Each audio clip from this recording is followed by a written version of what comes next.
ಎಲ್ಲರಿಗೂ ನಮಸ್ಕಾರ ರೀ. ಇವತ್ತು ಏನು ಮಾಡೋಣ ಅಂತಂದ್ರೆ ಸ್ಪರ್ಧಾತ್ಮಕ ಪರೀಕ್ಷೆಯಲ್ಲಿ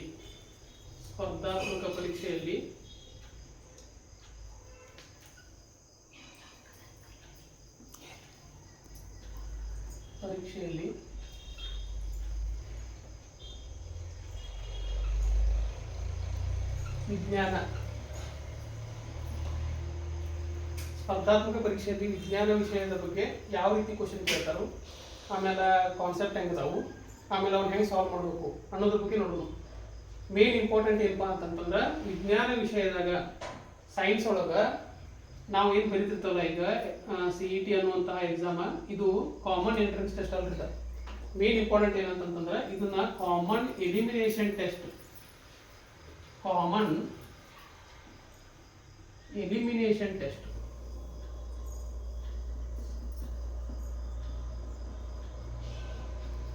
ನಿಮ್ಗೆ ಯಾರು ಆಯ್ಕೆ ಮಾಡ್ಕೋಬೇಕಂತ ಕ್ವಶನ್ ತೆಗಿಯಂಗಿಲ್ಲ. ಏನ್ ಮಾಡ್ತಾರ ಅಂತಂದ್ರೆ ಕ್ವಶನ್ ಎಕ್ಸಾಮಿನರ್ ಏನ್ ಮಾಡ್ತಾರ ಅಂದ್ರೆ ಕ್ವಶನ್ ತೆಗಿಯವ ನಿಮ್ಮನ್ನ ಹೆಂಗ್ ಎಲಿಮಿನೇಷನ್ ಮಾಡಬೇಕು, ಈ ಎಕ್ಸಾಮ್ದಿಂದ ಹೆಂಗ್ ಎಲಿಮಿನೇಷನ್ ಮಾಡ್ಬೇಕು ಅನ್ನೋದ್ರ ಮೇಲೆ ಏನ್ ಮಾಡ್ತಾನ ಅಂತಂದ್ರೆ ಕ್ವಶನ್ಗಳು ತೆಗಿತಾನ. ಇದಕ್ಕೆ ಮೇನ್ ಯಾವ ಕ್ವಶನ್ಗಳು ಬೇಸ್ ಹಾಕವಪ್ಪ ಅಂತಂತಂದ್ರೆ ಮೆಂಟಲ್ ಎಬಿಲಿಟಿ. ಒಂದೇದು ಏನಪ್ಪ ಅಂತಂದ್ರೆ ಮೆಂಟಲ್ ಎಬಿಲಿಟಿ, ಮಾನಸಿಕ ಸಾಮರ್ಥ್ಯ,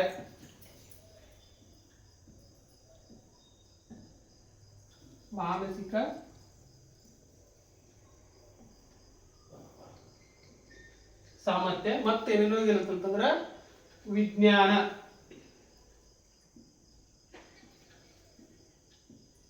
ಈ ವಿಷಯಗಳ ಮೇಲೆ ಏನ್ ಮಾಡ್ತಾನಂತಂದ್ರೆ ಕ್ವಶನ್ ತೆಗಿಯವ ಫೋಕಸ್ ಮಾಡ್ತಾನೆ.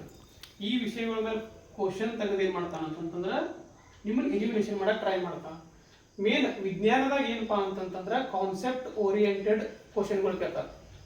ಕಾನ್ಸೆಪ್ಟ್ ಓರಿಯೆಂಟೆಡ್ ಕ್ವಶನ್ಗಳು ಕೇಳ್ತಾರೆ. ಮೊದಲೆಲ್ಲ ಏನ್ ಮಾಡ್ತೀರಪ್ಪ ಅಂತಂತಂದ್ರೆ ಸಿಂಗಲ್ ಲೈನ್ಗಳು ಕ್ವಶನ್ಗಳು ಕೇಳ್ತೀವಿ. ಸಿಂಗಲ್ ಲೈನ್ ಕ್ವಶನ್ ಯಾವ ರೀತಿಪ್ಪ ಅಂತಂತಂದ್ರೆ ನ್ಯೂಟನ್ನ 1ನೇ ನಿಯಮ ಯಾವುದು, ನ್ಯೂಟನ್ನ 3ನೇ ನಿಯಮ ಯಾವುದು, ಈ ರೀತಿಯ ಕ್ವಶನ್ಗಳು ಕೇಳ್ತೀವಿ. ಈಗ ಹಂಗಲ್ಲ, ಈಗ ಏನ್ ಮಾಡ್ತಾರೋ ಒಂದು ಆಪ್ಷನ್ ಕೊಡ್ತಾರೋ, ಕ್ವಶನ್ಗಳು ಕೊಡ್ತಾರೋ, ಅದಕ್ಕೆ 3 ಆಪ್ಷನ್ ಇಡ್ತಾರೆ, ABCD. 1ನೇ ಹೇಳಿಕೆ ಸರಿ, 2ನೇ ಹೇಳಿಕೆ ಸರಿ, 3ನೇ ಹೇಳಿಕೆ ಸರಿ, 4ನೇ ಹೇಳಿಕೆ ಸರಿ. ಹಿಂಗೆ ಏನ್ ಮಾಡ್ತಾರೆ ಅಂದ್ರೆ ಕ್ವಶನ್ಗಳು ಕೇಳ್ತಾರೆ. ಅದಕ್ಕೆ ವಿಜ್ಞಾನ ನಾವು ಸ್ಟಡಿ ಮಾಡ್ಬೇಕಾದಾಗ ಏನ್ ಮಾಡ್ಬೇಕಂತಂದ್ರೆ ನೀವು 1 ತಿಂಗಳು ಓದ್ರಿ, 2 ತಿಂಗಳು ಓದ್ರಿ, 3 ತಿಂಗಳು ಓದ್ರಿ, ಪೂರ್ತಿ ಕಾನ್ಸೆಪ್ಟ್ನ ಕ್ಲಿಯರ್ ಮಾಡಕ್ ಟ್ರೈ ಮಾಡ್ರಿ. ಕಾನ್ಸೆಪ್ಟ್ಗಳನ್ನ ಕ್ಲಿಯರ್ ಮಾಡಕ್ ಟ್ರೈ ಮಾಡ್ರಿ. ಆದ್ರೆ ಅದಕ್ಕಿಂತ ಮೊದಲು ಏನ್ ಮಾಡ್ಬೇಕಪ್ಪ ಅಂತಂತಂದ್ರೆ ನೀವು ಅವನ್ನ ಡೀಪ್ ಆಗಿ ಓದ್ಬೇಕು. ಯಾವಾಗ ನಿಮ್ಗೆ ಕಾನ್ಸೆಪ್ಟ್ ಕ್ಲಿಯರ್ ಆಕವಪ್ಪ ಅಂತಂತಂದ್ರೆ ಡೀಪ್ ಆಗಿ ಓದಿದಾಗ ಅಷ್ಟೇ ಕ್ಲಿಯರ್ ಆಕಾವ. ಅದಕ್ಕೆ ಒಂದು ಸಬ್ಜೆಕ್ಟ್ ನಾವು ವಿಜ್ಞಾನದಾಗ ಏನ್ ಮಾಡ್ಬೇಕಪ್ಪ ಅಂತಂತಂದ್ರೆ ಭಾಳ ಡೀಪ್ ನಾಲೆಜ್ ಇಟ್ಕೊಂಡ್ರಂತಂದ್ರೆ ನಿಮ್ದ ಕ್ವಶನ್ಗಳು ಈಸಿಯಾಗಿ ಸಾಲ್ವ್ ಆಕಾವ. ಅದ್ರ ಸಂಬಂಧ ಈ ವಿಜ್ಞಾನ ವಿಷಯದಾಗ ಏನ್ ಮಾಡೋದು ಅಂತಂತಂದ್ರೆ ನಾವು ಎಷ್ಟು ಬೇಕಾದ್ರೆ 1 ಅವರ್ ಕಡಿಮೆ ಏನ್ ಮಾಡೋದು ಅಂತಂದ್ರೆ ಪೂರ್ತಿ ಕಾನ್ಸೆಪ್ಟ್ಗಳನ್ನ ಕ್ಲಿಯರ್ ಮಾಡ್ಕೊಂಡ್ ಬರೋದ್ರಿ. ವಿಜ್ಞಾನದಾಗ ಏನ್ ಬರ್ತಾವಪ್ಪ ಅಂತಂತಂದ್ರೆ ಮೇನ್ಲಿ 3 ವಿಭಾಗಗಳು ಬರ್ತಾವ. ಯಾವಪ್ಪ ಅಂತಂದ್ರೆ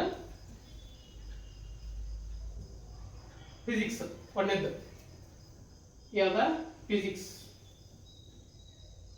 ಆಮೇಲೆ ಇನ್ನೊಂದು ಏನಪ್ಪಾ ಅಂತಂತಂದ್ರೆ ಮೇನ್ ಇಂಪಾರ್ಟೆಂಟ್ ವಿಜ್ಞಾನ ಒಳಗ ಇಂಗ್ಲಿಷ್ ಶಬ್ದಗಳನ್ನ ನೀವು ಏನ್ ಮಾಡ್ಬೇಕಂತಂದ್ರೆ ನೆನ್ಪಿಟ್ಕೋಬೇಕು. ಯಾರಿಗೂ ಇಂಗ್ಲಿಷ್ ತಪ್ಪಲ್ರಿ. ಇಂಗ್ಲಿಷ್ 10ನೇ ತನ ಏನ್ ಕಲ್ತಿರ್ತಾರಲ್ಲ ಅದೇ ಏನಿರತ್ತಂತಂದ್ರೆ ಇಂಗ್ಲಿಷ್ ಒಳಗಿರುತ್ತೆ. ಅದೇನು ಭಾಳ ನಿಮಗೆ ಟಫ್ ಆಗೋಲ್ಲ. ಅದಕ್ಕಾಗಿ ಸೈನ್ಸ್ ಒಳಗೆ ನೀವು ಕ್ವಶನ್ ಸಾಲ್ವ್ ಮಾಡ್ಬೇಕಂತಂದ್ರೆ ಅದ್ರ ನೀವು ಶಬ್ದದ ಇಂಗ್ಲಿಷ್ ರೂಪಾಂತರ ನಿಮ್ಗೆ ಗೊತ್ತಿರಬೇಕು. ಈ ವಿಜ್ಞಾನದಾಗ 3 ಭಾಗ ಅದ. ಫಿಸಿಕ್ಸ್ ಅಂದ್ರೆ ಏನ, ಭೌತಶಾಸ್ತ್ರ.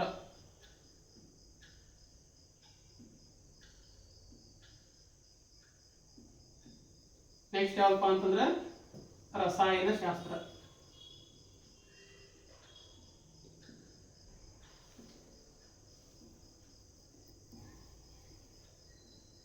ಅದಕ್ಕೆ ಇಂಗ್ಲಿಷ್ ಏನಂತಾರೆ, ಕೆಮಿಸ್ಟ್ರಿ.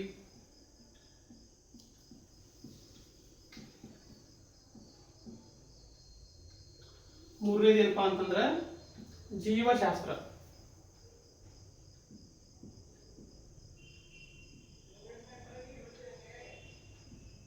ಇದಕ್ಕೆ ಏನಂತ ಕರೀತಾರಪ್ಪ ಅಂತಂದ್ರೆ ಬಯಾಲಜಿ.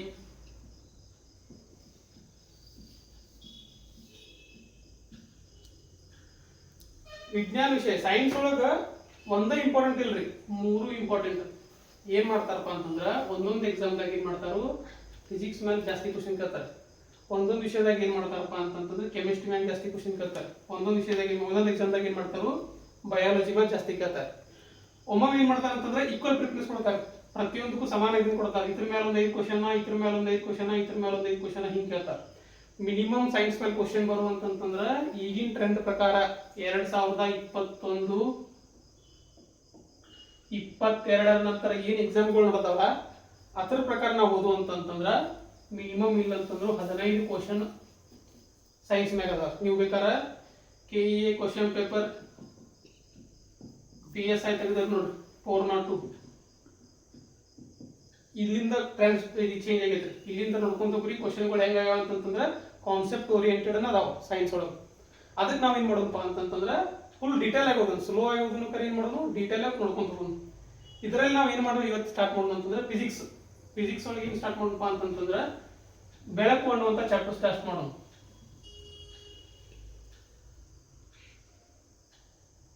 ಫಿಸಿಕ್ಸ್ ಇದ್ರೊಳಗೆ ಯಾವ್ದು ಸ್ಟಾರ್ಟ್ ಮಾಡೋದಪ್ಪ ಅಂತಂತಂದ್ರೆ ಬೆಳಕು ಅನ್ನುವಂಥ ಚಾಪ್ಟರ್. ಫಿಸಿಕ್ಸ್ ಒಳಗೆ ಎಷ್ಟು ಬರ್ತಾವ ಅಂತಂದ್ರೆ ಇಲ್ಲ ಅಂತಂದ್ರೆ ಒಂದು 15 ರಿಂದ 20 ಚಾಪ್ಟರ್ ಬರ್ತಾರೆ ಫಿಸಿಕ್ಸ್ ಒಳಗೆ. ಮೇನ್ ಇಂಪಾರ್ಟೆಂಟ್ ಯಾವಪ್ಪ ಅಂತಂತಂದ್ರೆ ಪ್ರತಿಯೊಂದು ಕಾಂಪಿಟೇಟಿವ್ ಎಕ್ಸಾಮ್ದಲ್ಲಿ ನೀವು ನೋಡ್ಬೇಕಾದ್ರೆ ಬೆಳಕು ಚಾಪ್ಟರ್ ಮೇಲೆ ಕ್ವಶನ್ ಇರೋದತ್ತೆ. ಇದಕ್ಕೆ ಏನಂತ ಕರೀತಾರೆ ಇಂಗ್ಲಿಷ್ನಾಗ ಲೈಟ್. ಈ ಚಾಪ್ಟರ್ ಮೇಲೆ ಕ್ವಶನ್ ಮಾತ್ರ ಫಿಕ್ಸ್ ಇರುತ್ತೆ. ಇದು ಮೇನ್ ಇಂಪಾರ್ಟೆಂಟ್ ಚಾಪ್ಟರ್ ಫಿಸಿಕ್ಸ್ ಒಳಗೆ. ಅದಕ್ಕೆ ಏನ್ ಮಾಡೋಣ ಅಂತಂತಂದ್ರೆ ಇದ್ರ ಬಗ್ಗೆ ನಾವು ಏನ್ ಮಾಡೋಣ ಎಷ್ಟು ಕ್ಲಾಸ್ ಹಾಕೊಂಡು ನೋಡೋಣ, ಅದ ಏನ್ ಮಾಡೋಣ ಸ್ಲೋ ಆಗಿ ಕರ್ಕೊಂತ ಹೋಗೋಣ, ಕಾನ್ಸೆಪ್ಟ್ ಕ್ಲಿಯರ್ ಮಾಡೋಣ. ಮೊದಲು ಏನಪ್ಪಾ ಅಂತಂದ್ರೆ ಬೆಳಕು ಎದಕ್ಕೆ ಇಂಪಾರ್ಟೆಂಟ್ ಇರುತ್ತೆ, ಬೆಳಕದ ಇಂಪಾರ್ಟೆನ್ಸ್ ಏನಪ್ಪಾ ಈಗ ನೋಡ್ರಿ. ಬೆಳಕು ವಸ್ತು ಕಾಣಲು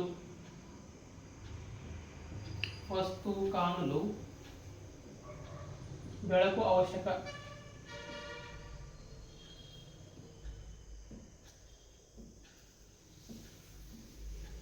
ಇಮೇಜಿನ್ ಮಾಡ್ರಿ ಬೆಳಕು ಇರ್ಲಿಕ್ಕೆ ಅಂತಂದ್ರೆ ಏನು ನಮ್ಗೆ ಏನಾರ ಕಾಣ್ತೈತ್ರಿ ನಮ್ಮ ಕಣ್ಣಿಗೆ, ಯಾವುದೋ ವಸ್ತುಗಳು ಕಾಣ್ತಿರ್ಕಿಲ್ಲ. ಯಾವುದೇ ವಸ್ತುವಿನ ಮೇಲೆ ಬೆಳಕು ಬಿದ್ದಾಗಷ್ಟ ನಮ್ಮ ಕಣ್ಣಿಗೆ ಏನಕ್ಕಾವ ಅಂತಂದ್ರೆ ಅವ ಗೋಚರ ಆಕಾವ. ಅಷ್ಟು ಇಂಪಾರ್ಟೆಂಟ್ ಏನಂತಂದ್ರೆ ಬೆಳಕು ಇಲ್ಲಿಂದ ಇದಾಕಂತಂದ್ರೆ ಸೂರ್ಯನಿಂದ ಪಡೆಯುವಂತ ಇದೊಂದು ವಿದ್ಯಮಾನ ಆಗಿತ್ತು ಬೆಳಕು. ಇದ್ರೊಳಗೆ ಏನು ಇಂಪಾರ್ಟೆಂಟ್ ಬರುತ್ತೆ ಅಂತಂತಂದ್ರೆ ಬೆಳಕಿನಲ್ಲಿ ಮೇನ್ ಇಂಪಾರ್ಟೆಂಟ್ ಏನು ಓದ್ಬೇಕಂತಂದ್ರೆ ಇವುಗಳ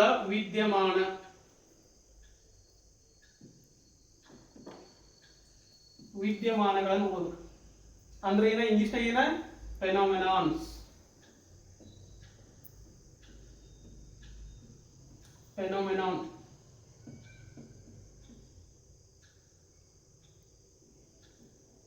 ಫೆನೋಮೆನಾನ್ಸ್ ಆಫ್ ಲೈಟ್.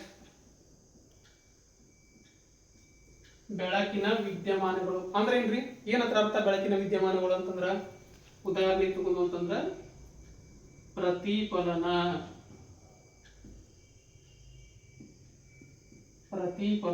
ಇಂಗ್ಲಿಷ್ನಾಗ ಏನಂತಾರೆ ಇದಕ್ಕೆ ರಿಫ್ಲೆಕ್ಷನ್.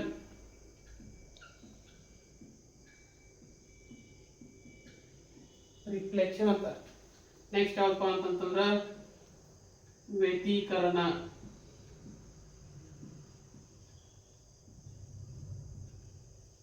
ಇದಕ್ಕೆ ಏನಂತಾರೆ ಇಂಗ್ಲಿಷ್ನಾಗ ರಿಫ್ರಾಕ್ಷನ್.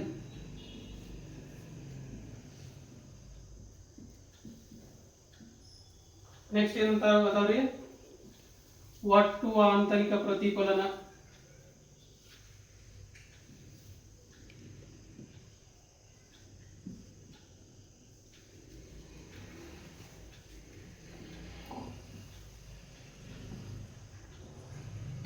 ಇದಕ್ಕೆ ಇಂಗ್ಲಿಷ್ನಾಗ ಏನಂತಾರೆ ಟೋಟಲ್ ಇಂಟರ್ನಲ್ ರಿಫ್ಲೆಕ್ಷನ್.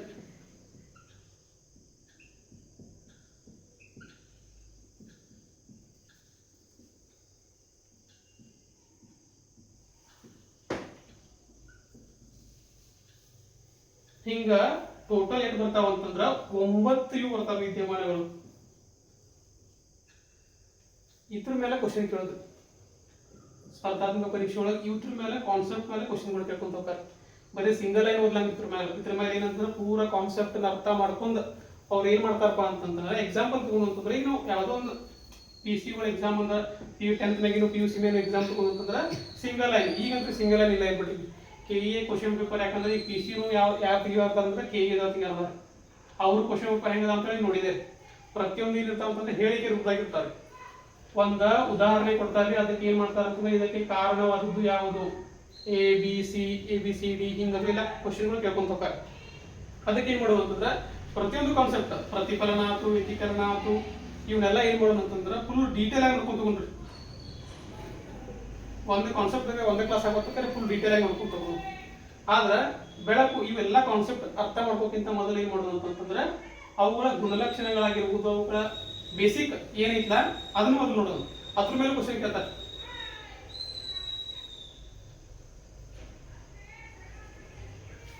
ಹೆಂಗಪ್ಪ ಅಂತಂದ್ರೆ ಗುಣಲಕ್ಷಣಗಳು ಬಂದಂತಂದ್ರೆ ಏನ್ರಿ, ಬೆಳಕಿನ ಗುಣಲಕ್ಷಣಗಳು.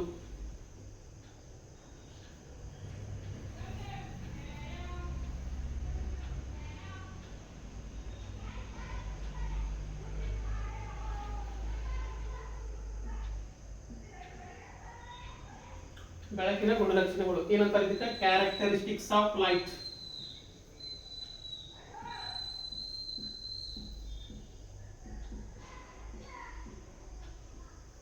ಕ್ಯಾರೆಕ್ಟರಿಸ್ಟಿಕ್ಸ್ ಆಫ್ ಲೈಟ್ ಏನ್ರಿ ಕ್ಯಾರೆಕ್ಟರ್ ಅಂದ್ರೆ ಏನ, ಒಬ್ಬೀಗ ಮನುಷ್ಯನ ಗುಣಲಕ್ಷಣಗಳು, ಅವ್ ಹೆಂಗದಾನು, ಅವ್ ಒಳ್ಳೆ ಅದಾನೋ ಕೆಟ್ಟದಾನೋ, ಇದು ಮಾಡ್ತಾನೋ, ಹೆಂಗಿರತ್ತಲ್ಲ ಹಂಗ ಏನಂತಂದ್ರೆ ಬೆಳಕಿನ ಗುಣಲಕ್ಷಣಗಳು. ಅದ್ರೊಳಗೆ ಮಣ್ಣೇದು ಏನಂತಂದ್ರೆ ಬೆಳಕ ಯಾವಾಗಿದ್ರು ನೇರವಾಗಿ ಚಲಿಸುತ್ತದೆ.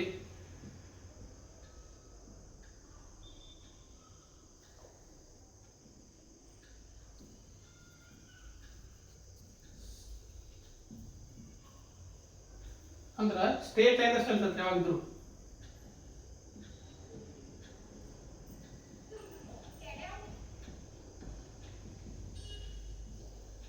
ನೋಡ್ರಿ ಬೆಳಕ ಯಾವಾಗಿದ್ರು ಸ್ಟ್ರೇಟ್ ಲೈನ್ ದಾಗ ಹೋಗತ್ರಿ, ಯಾವಾಗೂ ಅದು ಅಡ್ಡ ದಿಡ್ಡಿ ಹಿಂಗ್ ವಕ್ರ ಹಿಂಗದು ಹೋಗಂಗಿಲ್ಲ. ಇದೇನಂತಂದ್ರೆ ಮೊದಲ ಗುಣಲಕ್ಷಣ. ಎರಡನೇ ಗುಣಲಕ್ಷಣ ಏನಪ್ಪಾ ಅಂತಂತಂದ್ರ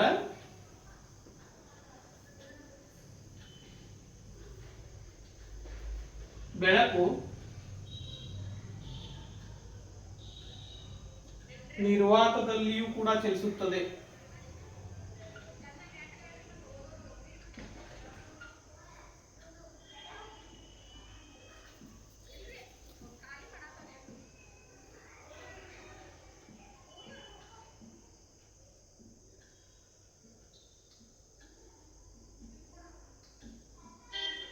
ಅಂದ್ರೆ ಇನ್ನ ನಿರ್ವಾತ ಅಂದ್ರೆ ಏನ್ರಿ, ಯಾರ್ಯಾರು ಗೊತ್ತ ನಿರ್ವಾತ ಅಂತಂದ್ರೆ ಇನ್ನ ವ್ಯಾಕ್ಯೂಮ್, ಇಂಗ್ಲಿಷ್ನಾಗ ಏನಂತಾರ ವ್ಯಾಕ್ಯೂಮ್. ನಿರ್ವಾತ ವಾತಾವರಣ ಇಲ್ಲದಿರುವುದು.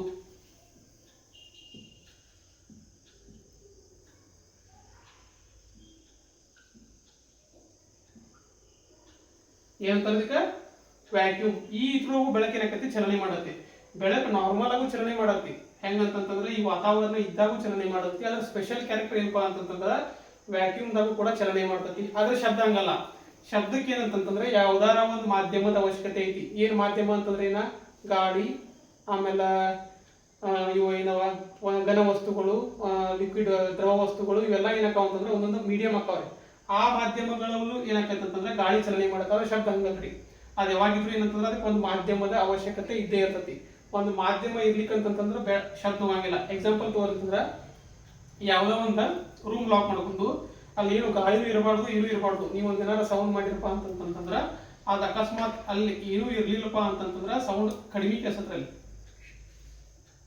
ಈಗ ಏನಾರ ಗಾಳಿ ಪಾಳಿ ಇತ್ತಂತಂದ್ರ ಅಲ್ಲಿ ಏನಾಕೈತಂತಂದ್ರ ಅದಕ್ಕೇನೋ ಮೀಡಿಯಂ ಅವಶ್ಯಕತೆ ಇದ್ದೇ ಇರ್ತದೆ. ಆದ್ರೆ ಬೆಳಕಿಗೆ ಹಂಗಲ್ರಿ. ಬೆಳಕು ಏನಾಕೈತಂತಂದ್ರ ವ್ಯಾಕ್ಯೂಮ್ ವಾತಾವರಣ ಇಲ್ಲದಿದ್ರು ಏನಾಕೈತಂದ್ರ ಅದ ಕೆಲಸ ಹೋಗಲ್ತಾರ. ನೆಕ್ಸ್ಟ್ ಇನ್ನೊಂದು ಕ್ಯಾರೆಕ್ಟರ್ ಏನ್ ಬರತ್ತಪ್ಪ ಅಂತಂತಂದ್ರ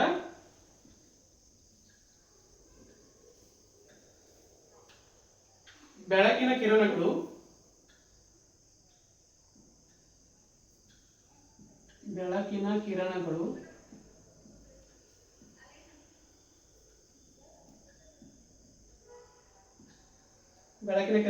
ಅಡ್ಡ ತರಂಗಗಳಾಗಿವೆ.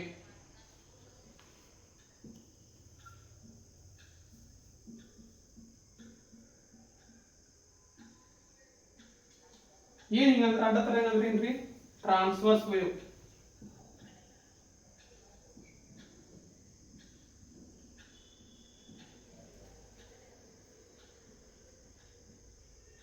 ಹಿಂಗಂದ್ರೆ ಏನ್ರಿ? ಟ್ರಾನ್ಸ್ವರ್ಸ್ ವೇವ್ಸ್ ಅಂದ್ರೆ ಏನ?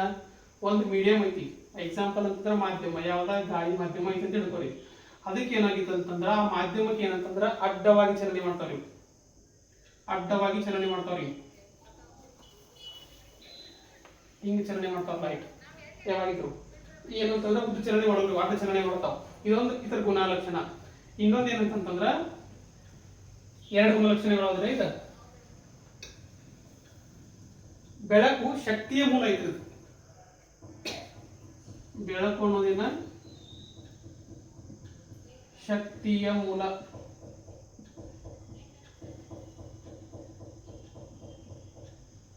ಅಂದ್ರೆ ಸೋರ್ಸ್ ಆಫ್ ಎನರ್ಜಿ.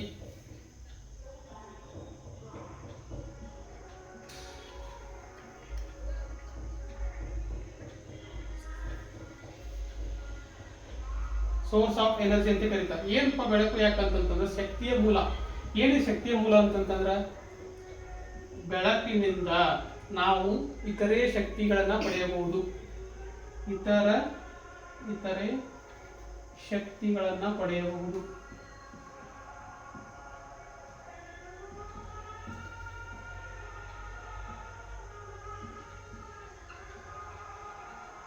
ಉದಾಹರಣೆ ತಗೊಂಡ್ರಂದ್ರ ಈಗ ಬೆಳಕೊಳದು ಸೌರಶಕ್ತಿ ಗೊತ್ತ್ರಿ? ಸೌರಶಕ್ತಿ, ಸೋಲಾರ್ ಎನರ್ಜಿ. ಆಗಿಲಿಂದ ತಗೋತೀರಿ ನೀವು ಬೆಳಕಿನಿಂದ. ಈಗ ಯಾವುದೋ ಒಂದು ಇದ್ರ ಮೇಲೆ ಪ್ಲೇಟ್ ಮೇಲೆ ಬೆಳಕು ಹಾಸಿರಪ್ಪ ಅಂತಂತಂದ್ರೆ ಅದೇನಕ್ಕವ ಅಂತಂದ್ರೆ ಎಲೆಕ್ಟ್ರಾನ್ಗಳು ಮೂವ್ಮೆಂಟ್ ಆಗಿ ಏನಕ್ಕವ ಅಂತಂತಂದ್ರೆ ವಿದ್ಯುತ್ ಶಕ್ತಿ ಆಗಿ ಇದಾಕತಿ. ಈ ಬೆಳಕಿನ ಶಕ್ತಿಯಿಂದ ಏನ್ ಮಾಡುವುದು? ವಿದ್ಯುತ್ ಶಕ್ತಿ, ಸೌರಶಕ್ತಿಯಿಂದ ವಿದ್ಯುತ್ ಶಕ್ತಿಯನ್ನ ತಯಾರಿಸಬಹುದು. ಅಂದ್ರ ಇತರೆ ಶಕ್ತಿಗಳನ್ನ ಪಡೆಯಬಹುದು. ಈ ಬೆಳಕಿನಿಂದ ನಾವು ಏನ್ ಮಾಡಬಹುದು? ವಿದ್ಯುತ್ ಶಕ್ತಿಯನ್ನ ಪಡೆಯಬಹುದು. ಬೆಳಕಿನಿಂದ ಏನ್ ಮಾಡ್ತಾರೆ ಅಂದ್ರೆ ಶಾಖಶಕ್ತಿ, ಶಾಖಶಕ್ತಿನೂ ಪಡಿತಾರೆ. ಅಂದ್ರೆ ಈ ಹೀಟ್ ಅಂಡ್ ಟೆಂಪ್ ಇದಾಕತ್ತಂತಂದ್ರೆ ಇನ್ನು ಬೇಸಿಗೆ ಕಾಲದಾಗ ಹೋದ್ರಂದ್ರೆ ಗೊತ್ತಾಕತಿ ನಿಮ್ಗೆ. ಹೊರಗೆ ಹೋದ್ರಂತಂದ್ರೆ ಬೆಳಕಿನ ಕಿರಣಗಳು ಏನಿರ್ತಾವಪ್ಪ ಅಂತಂತಂದ್ರೆ ಅಲ್ಲೇ ರೇಡಿಯೇಷನ್ಸ್ ಇರ್ತಾವ, ವಿಕಿರಣಗಳ ಶಕ್ತಿ ಗುಣಗಳನ್ನು ಹೊಂದಿರ್ತಾವ. ಅದರಿಂದ ಏನಾಕತ್ತಪ್ಪ ಅಂತಂದ್ರೆ ಶಾಖಶಕ್ತಿ ಬಿಡುಗಡೆ ಆಕೈತಿ. ಆದ್ರಿಂದ ಏನಂತಂದ್ರೆ ಬೆಳಕಿನಿಂದ ನೀವು ವಿದ್ಯುತ್ ಶಕ್ತಿ ಪಡಿಬಹುದು, ಶಾಖಶಕ್ತಿ ಪಡಿಬಹುದು ಮತ್ತು ಇತರೆ ಶಕ್ತಿಗಳನ್ನು ಪಡೆಯುವುದರಿಂದ ಏನಂತ ಕರೀತಾರೋ? ಬೆಳಕು ಒಂದು ಶಕ್ತಿಯ ಮೂಲ. ಆಮೇಲೆ ವಿದ್ಯುತ್ ಶಕ್ತಿನೂ ಪಡಿತಾರೆ. ಇದು ಇನ್ನೊಂದೇನಂದ್ರೆ ಇದ್ರ ಗುಣಲಕ್ಷಣ. ನೆಕ್ಸ್ಟ್ ಇನ್ನೊಂದೇನ್ ಬರುತ್ತಪ್ಪ ಅಂತಂದ್ರೆ ಬೆಳಕಿನ ಗುಣಲಕ್ಷಣಗಳೊಳಗ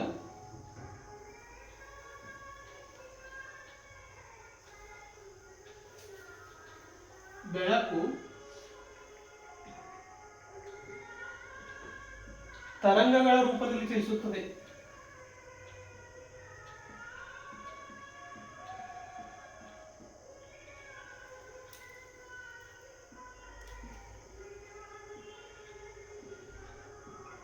ತರಂಗಗಳ ರೂಪದಲ್ಲಿ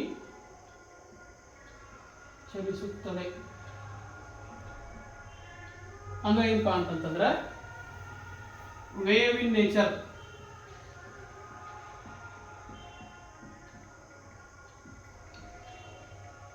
ವೇವ್ ಇನ್ ನೇಚರ್ ಅಂತಂದ್ರೆ ಹೆಂಗ್ರಿ? ಬೆಳಕು ತರಂಗಗಳ ಈ ರೀತಿಯಾಗಿ ಏನಾಗ್ತೈತೆ ಅಂತಂದ್ರ ಮೂವ್ಮೆಂಟ್ ಆಗ್ತೈತೆ ಬೆಳಕು. ಇದೇನಂತಂದ್ರೆ ಇದ್ರ 4ನೇ ಲಕ್ಷಣ.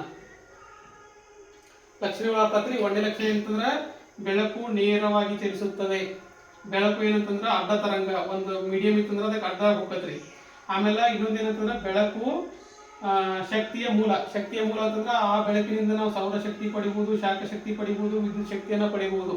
ನೆಕ್ಸ್ಟ್ ಇನ್ನೊಂದೇನಂತಂದ್ರೆ ಬೆಳಕು ತರಂಗಗಳ ರೂಪದಲ್ಲಿ ಇರುತ್ತದೆ. ತರಂಗಗಳ ರೂಪದಲ್ಲಿ ಅಂತಂತಂದ್ರೆ ಹಿಂಗ ವೇವ್ ಅಂತಂದ್ರೆ ಅಲೆಗಳ ರೂಪದಲ್ಲಿ, ಅಲೆಗಳ ಹೆಂಗಿರ್ತಾವಲ್ಲ ಹಂಗ ಆ ರೂಪದಲ್ಲಿ ಏನಾಗತ್ತಂದ್ರೆ ಚಲಿಸ್ತದೆ. ಇವು ಏನಂತಂದ್ರೆ ಗುಣಲಕ್ಷಣ. ಇವನ್ನೆಲ್ಲ ಕಲ್ತು ನಾವು ಎದಕ್ಕೆ ಯೂಸ್ ಆಕತ್ತಿದ? ಯಾಕಂದ್ರೆ ಕ್ವಶನ್ ಬರ್ತಾವ ಅಂತ ಕೇಳ್ತಾರೆ.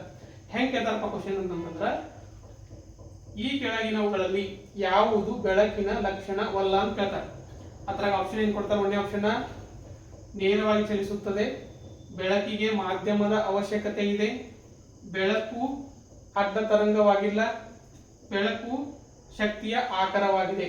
ಹಿಂಗ್ ಕೊಡ್ತಾರೆ. ಇತರವಾಗಿ ಏನ್ ಮಾಡ್ತಾರ ಅಂತಂದ್ರ 1ನೇ ಹೇಳಿಕೆ ಸರಿ, 2ನೇ ಹೇಳಿಕೆ ಸರಿ, 3ನೇ ಹೇಳಿಕೆ ಸರಿ ಅಥವಾ 4ನೇ ಹೇಳಿಕೆ ಸರಿ, ಹಿಂಗೆ ಆಪ್ಷನ್ಗಳು ಕೊಡ್ಕೊಂತ ಹೋಗ್ತಾರೆ. ಅಥವಾ ನೀವು ಪೂರ್ತಿ ನೀವು ಗುಣಲಕ್ಷಣ ಗೊತ್ತಿತ್ತು ಅಂತಂದ್ರೆ ಈ ಕ್ವಶನ್ ನೀವು ಈಸಿಯಾಗಿ ಸಾಲ್ವ್ ಮಾಡ್ಬೋದಿಲ್ರಿ.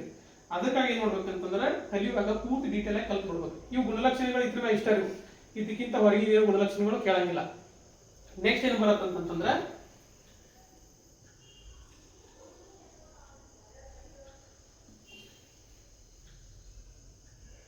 ಇಷ್ಟೆಲ್ಲ ಏನು ಬೆಳಕು ಕಲಿಯಾಕಲ್ಲ, ಈ ಬೆಳಕಿನ ಅಧ್ಯಯನಕ್ಕೆ ಏನಂತ ಕರೀತಾರೆ ಅಂತಂದ್ರೆ ಬೆಳಕಿನ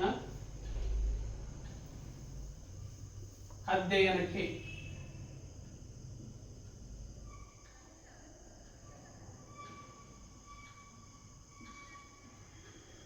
ದೃಕ್ ವಿಜ್ಞಾನ ಅಂತ ಕರೀತಾರೆ ಕನ್ನಡದಾಗ. ದೃಕ್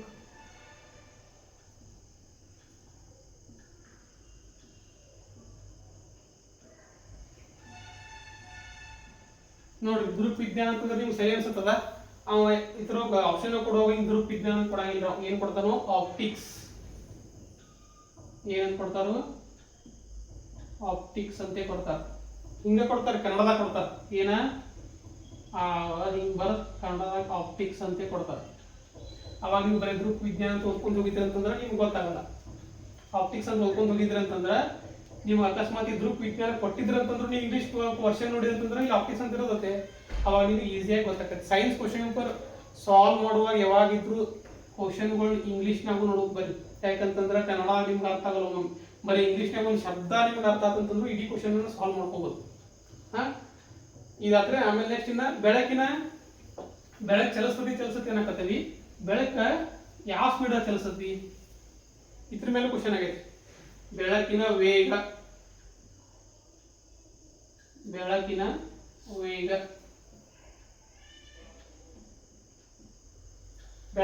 ಎಷ್ಟೈತೆ ಅಂತಂದ್ರ ಅಂದಾಜು 3 ಲಕ್ಷ ಕಿಲೋಮೀಟರ್ ಪರ್ ಸೆಕೆಂಡ್.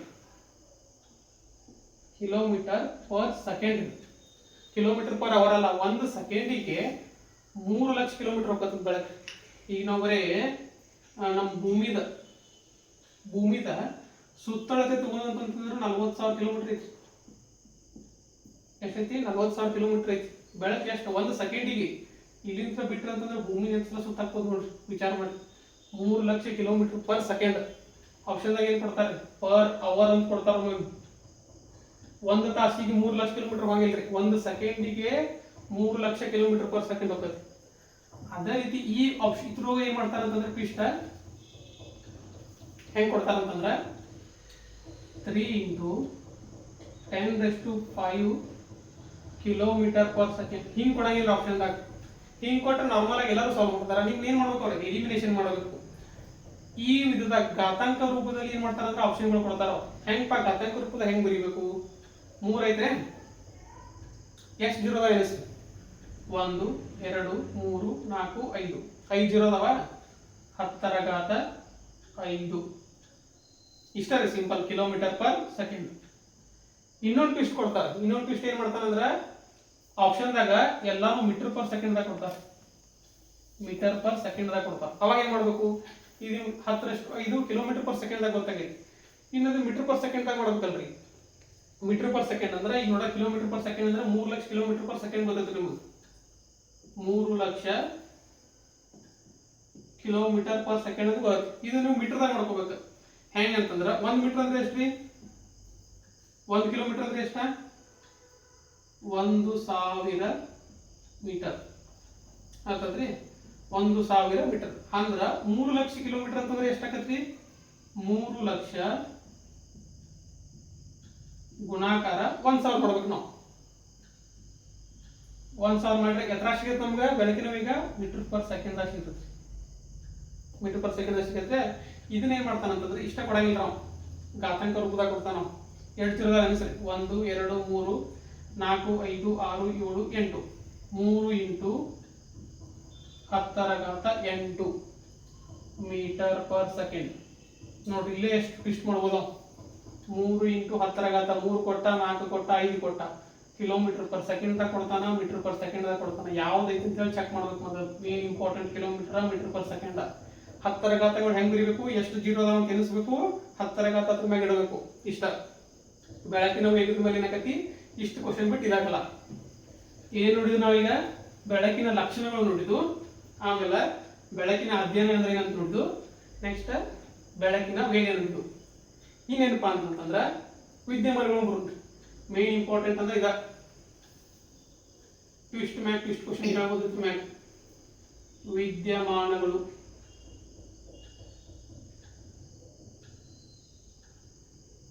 ಏನು ಹೇಳಿದ್ರಿ ನಿಮ್ಗೆ? ವಿದ್ಯಮಾನಗಳು ಏನಂತ ಇಂಗ್ಲಿಷ್ನಾಗ ಫೆನೋಮೆನಾನ್ಸ್.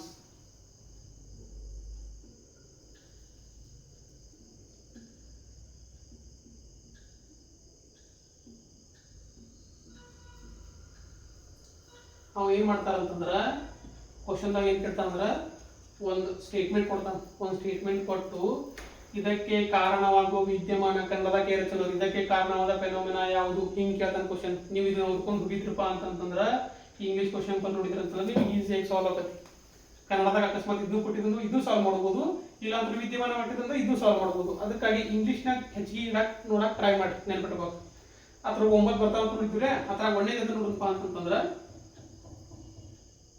ಬೆಳಕಿನ ಸರಳ ರೇಖಾ ಪ್ರಸರಣ.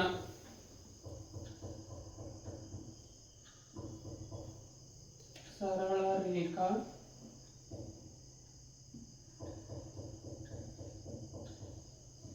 ಪ್ರಸರಣ ಒಂದೇ ವಿದ್ಯಮಾನ ಇದೆ. ಏನ್ ಇದಕ್ಕೆ ಇಂಗ್ಲಿಷ್ನಾಗ ಏನಂತಾರು ನೋಡ್ಕೊಂಡು ಬಿಡುದು. ಇಂಗ್ಲಿಷ್ನಾಗ ಏನಂತಾರ ಅಂತಂದ್ರ ಲೀನಿಯರ್ ಸರಳ ರೇಖಾನಕ ಲೀನಿಯರ್ ಅಂತ ಕರೀತಾರೆ. Linear motion. ಪ್ರಸರಣ ಅಂದ್ರೆ ಮೋಷನ್ ಆಫ್ ಲೈಟ್.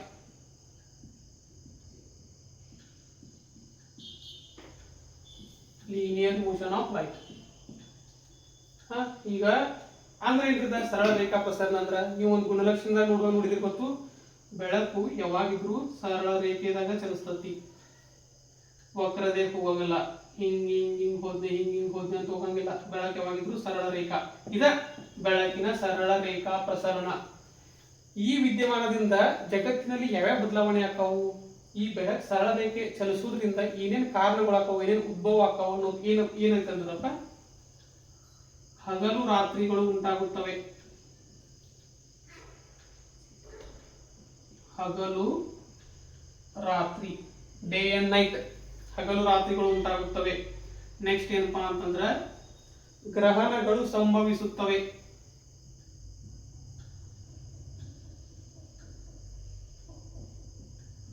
ಗ್ರಹಣಗಳು ಸಂಭವಿಸುತ್ತವೆ ಅಂದ್ರೆ ಏನ್ರಿ ಇಂಗ್ಲಿಷ್ನಾಗ ಇರ್ತ ಗ್ರಹಣಗಳು ಅನ್ನಕ ಎಕ್ಲಿಪ್ಸ್. ಎಕ್ಲಿಪ್ಸ್. ನೆಕ್ಸ್ಟ್ ಏನಂತಂದ್ರ ನೆರಳು. ಇಂಗ್ಲಿಷ್ನಾಗ ಏನಂತಾರೆ ಶ್ಯಾಡೋ.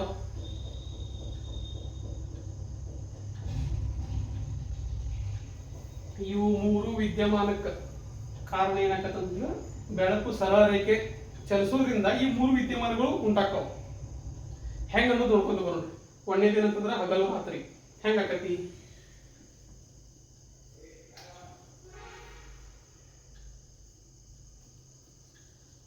ಹೆಂಗ ಬೆಳಕ ಸರಳ ರೇಖೆಯಿಂದ ಚಲಿಸೋದ್ರಿಂದ ಈ ಹಗಲು ರಾತ್ರಿ ಉಂಟಾಗಿ ಹೆಂಗ್ ಇದಕ್ಕೆ ಏನ್ ಕನೆಕ್ಷನ್ ಐತಿ ಗೊತ್ತಾಗಲ್ಲ. ಸುಮ್ಮನೆ ಅದು ಸರಳ ರೇಖೆಯಿಂದ ಚಲಿಸುತ್ತೆ ಅಂತ ತಿಳ್ಕೊಂಡ್ರ ಏನದ ಬರೀ ಬಾಪಡ ಅಂತ.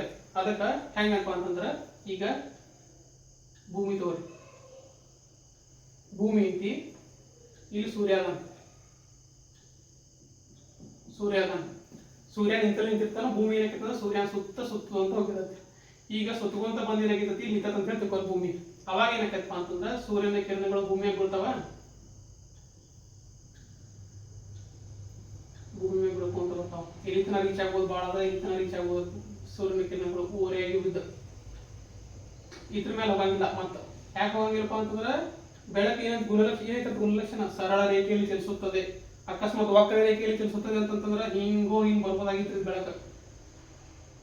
ಈ ವಕ್ರ ರೇಖೆಯಿಂದ ಹಿಂಗ್ ಬರ್ಬೋದಾಗಿತ್ತು. ಆದ್ರೆ ಹಂಗಿಲ್ಲ, ಸರಳ ರೇಖೆಯಿಂದ ಚಲಿಸುತ್ತದೆ ಬೆಳಕು.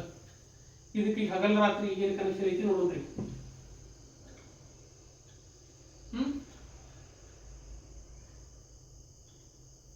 ಇಲ್ಲೇ ಭೂಮಿ ಐತಿ. ಇದನ್ನ ಎರಡು ಭಾಗ ಎಂತಂದ್ರ ಬೆಳಕು ಎಲಿತನ ಬೀಳುತ್ತೆ, ಎಲಿತನ ಒಂದು ಅರ್ಧ ಭಾಗ ಮಾಡ್ರಿ. ಇಲ್ಲೋ ವ್ಯಕ್ತಿ ಅದಾನ, ಇಲ್ಲೋ ವ್ಯಕ್ತಿ ಅದಾನ, ಇಲ್ಲೋ ವ್ಯಕ್ತಿ ಅದಾನ. ಇನ್ನೊಂದು ನೀವು ಅರ್ಥ ಮಾಡ್ಕೋಬಹುದು. ಬೆಳಕು ಭೂಮಿಯಿಂದ ಒಳಗೆ ಪಾಸ್ ಆಗಿ ಹೋಗೋದಾಗಿತ್ತಲ್ರಿ? ಇಲ್ಲ, ಹೋಗಂಗಿಲ್ಲ. ಯಾಕಂತಂದ್ರೆ ಇದೊಂದು ಅಪಾರದರ್ಶಕ. ಅಪಾರದರ್ಶಕ ಏನ್ ಅಪಾರದರ್ಶಕ ಅಂತಂದ್ರೆ ಏನ್ರಿ? ಬೆಳಕು ಯಾವುದ್ರ ಮೂಲಕ ಹಾದು ಹೋಗುವುದಿಲ್ಲಲ್ಲ, ತನ್ನ ಮೂಲಕ ಹಾದು ಹೋಗಲು ಬೆಳಕನ್ನು ತನ್ನ ಮೂಲಕ ಹಾದು ಹೋಗಲು ಯಾವ್ದು ಕೊಡಂಗಿಲ್ಲಲ್ಲ, ಅದಕ್ಕೆ ಏನಂತ ಕರೀತಾರೆ? ಅಪಾರದರ್ಶಕ ವಸ್ತು ಅಂತ ಕರೀತಾರೆ. ಇಂಗ್ಲಿಷ್ನಾಗ ಏನಂತ ಕರೀತಾರೆ? ಓಪೆಕ್. ಓಪೆಕ್ ಇದನ್ನ ಕರೀತಾರೆ. ಈಗ ಉದಾಹರಣೆಗೆ ತಗೋಬೋದು, ಕಲ್ಲು ತಗೋರಿ, ಕಟ್ಟಿಗೆ ತಗೋರಿ, ಹಂಗ ಇವುಗಳ ಮೂಲಕ ಬೆಳಕು ಪಾಸ್ ಆಗಿ ಹೋಗತಿ ಇಲ್ಲ. ಅದೇನ ಕನ್ನಡಿ ತಗೋರಿ, ನೀವು ಮಿರರ್, ಬೆಳಕು ಅದ್ ಮೂಲಕ ಹಾಸಿ ಹೋಗ್ಬಿಡತ್ತೆ, ಪಾಸ್ ಆಗಿ ಹೊರಗೆ ಹೋಗ್ಬಿಡತ್ತೆ ಬೆಳಕು. ಅದೇ ಅಲ್ಲಿ ಹೆಂಗ ಎರಡು ಸೈಡ್ ಇದಿರ್ಬೇಕು. ಮತ್ತ ಹಿಂಗ್ ಕನ್ನಡಿ ಇತ್ತಂತಂದ್ರ ಅದಕ್ಕಿಂತ ಪೇಂಟ್ ಆಗಿರ್ಬಾರ್ದು, ಪೂರ್ತಿ ಹಿಂಗ್ ಓಪನ್ ಕನ್ನಡಿ ಇತ್ತಂತಂದ್ರ ಬೆಳಕು ಹಾಸಿ ಹೋಗ್ಬಿಡತ್ರಿ. ಅದಕ್ಕೆ ಭೂಮಿ ಏನೈತಿ? ಅಪಾರದರ್ಶಕ ಐತಿ. ಅವಾಗ ಏನಾಕತಿ? ಹಿಂಗ್ ಸ್ಟ್ರೇಟ್ ಲೈನ್ದಾಗ ಬಂದ್ರೆ ಬೆಳಕಿಗೆ ಎಷ್ಟು ತಲುಪ್ತಿಲ್ಲ ಬೆಳಕ, ಈ ಭಾಗಿಗೆ ಎಷ್ಟು ತಲುಪ್ತಿಲ್ಲ, ಈ ಭಾಗ ತಲುಪಲಿಲ್ಲ, ಈ ಭಾಗ ತಲುಪಕ್ಕಾಗಲಿಲ್ಲ ಬೆಳಕಿಗೆ. ಅವಾಗ ಏನಾಕೈತೆ ಅಂತಂದ್ರೆ ಬೆಳಕು ತಲುಪಿತಂತಂದ್ರೆ ಇಲ್ಲಿ ಹಗಲಾಕತಿ, ಇಲ್ಲಿ ಬೆಳಕು ತಲುಪಲಿಲ್ಲ, ಇದು ರಾತ್ರಿ ಆಕತಿ. ಹಂಗ ಇದು ಭೂಮಿ ಹಿಂಗ್ ತಿರ್ಕೊಂತ ಬಂದು ಈ ಭಾಗ ಅವಾಗ ಇಲ್ಲಿ ಬರ್ತತಿ, ಈ ಭಾಗ ಏನಾಕತಿ? ಇಲ್ಲಿ ಹೋಗತಿ. ಅವಾಗ ಏನಾಕತ್ತಪ್ಪ ಅಂತಂದ್ರೆ ಈ ಭಾಗದಾಗ ಹಗಲಾಕತಿ, ಈ ಭಾಗದಾಗ ರಾತ್ರಿ ಆಕತಿ. ಯಾವಾಗ ಅಂತಂದ್ರ ಬೆಳಕ ಸ್ಟ್ರೇಟ್ ಲೈನ್ದಾಗ ಹೋಗುವಾಗ, ಸ್ಟ್ರೇಟ್ ಲೈನ್ ಅಕಸ್ಮಾತ್ ವಕ್ರ ಹೋಗಿತ್ತಂತ ತಿಳ್ಕೋರೆ, ಹಿಂಗ್ ಹೋಗಿತ್ತಂತಂದ್ರೆ ಬೆಳಕ ಇಲ್ಲೂ ಬೆಳಕಿರ್ತಿತ್ತು, ಇಲ್ಲೂ ಬೆಳಕಿರ್ತಿತ್ತು. ಇವ್ ಅಕಸ್ಮಾತ್ ಇಲ್ಲಿ 2 ಗಂಟೆದಾಗ ಇಲ್ಲಿ ಅದಾನಂತಂದ್ರ ಈ ವ್ಯಕ್ತಿ 2 ಗಂಟೆ ಅನುಭವ ಆಗತ್ತಂತಂದ್ರ ಅಕಸ್ಮಾತ್ ಈಗ ವಕ್ರ ಹೋಗಿತ್ತಂತಂದ್ರೆ ಇವು 2 ಗಂಟೆ ಆಕಿತ್ತು. ಆದ್ರೆ ಇನ್ನ ಭೂಮಿ ಒಂದು ಭಾಗಕ್ಕೆ ರಾತ್ರಿ ಆಕತಿ, ಇನ್ನೊಂದು ಭಾಗಕ್ಕೆ ಏನಾಕತಿ? ಹಗಲಾಕತಿ. ಇದಕ್ಕೆ ಏನಪ್ಪಾ ಅಂತಂದ್ರೆ ಬೆಳಕು ಸರಳ ರೇಖೆ ಚಲಿಸೋದ್ರಿಂದ ಏನಾಕತ್ತಂದ್ರೆ ಇದು ವಿದ್ಯಮಾನ ಮೂಡ್ತತಿ. ಅರ್ಥದ ನೆಕ್ಸ್ಟ್ ಏನಪ್ಪಾ ಅಂತಂದ್ರೆ ಇನ್ನೊಂದು ವಿದ್ಯಮಾನ ಏನಾಗಿತ್ರಿ? ಗ್ರಹಣಗಳು. ಇನ್ನೊಂದು ವಿದ್ಯಮಾನ ಏನಾಗಿತ್ತು? ಗ್ರಹಣಗಳು.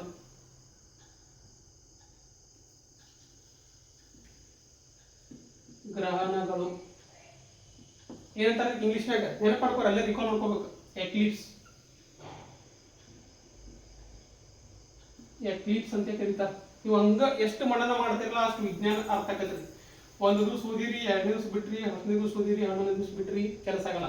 ಕಂಟಿನ್ಯೂ ನಿಮ್ಗೆ ಅರ್ಥ ಆಗ್ಲಿಕ್ಕೂ ಆತು, ಅರ್ಥ ಆದ್ರೂ ಆತು, ಏನು ತಲೆ ಕೆಡ್ಸ್ಕೊಬೇಡ್ರಿ. ಎಷ್ಟು ಇದು ಮಾಡ್ತೀರಿ ಸಾಧ್ಯ ಆಕೈತೆ ಅಷ್ಟು ದಿವಸ ಡೈಲಿ ಓದ್ಕೊಂತ ಹೋಗ್ರಿ. ಬರೀ ಒಂದು 1 ಅವರ್ 2 ಅವರ್ ಕೊಡ್ರಿ, ಓದ್ಕೊಂತ ಹೋಗ್ರಿ. ನೆನಪಿರ್ತೈತ್ರಿ ನಿಮಗೆ. ನೆಕ್ಸ್ಟ್ ಇದು ಹೆಂಗಾಕತಿ? ಈ ಗ್ರಹಣಗಳು, ಈ ಬೆಳಕ ನೇರವಾಗಿ ಚಲಿಸೋದಕ್ಕೂ ಈ ಗ್ರಹಣಗಳು ಏನ್ ಸಂಬಂಧ ಆಕತಿ? ಗ್ರಹಣ ಅಂದ್ರೆ ಏನ್ರಿ? ವಸ್ತು ಕಾಣಿಸದೇ ಇರುವುದು.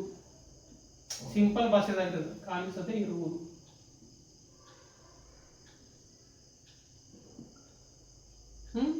ಹಂಗ ನಮ್ ಇದ್ರೊಳಗೆ 2 ಗ್ರಹಣಗಳು ಬರ್ತಾವ. ಒಂದ್ ಯಾವಪ್ಪ ಅಂತಂದ್ರ ಸೂರ್ಯ ಗ್ರಹಣ,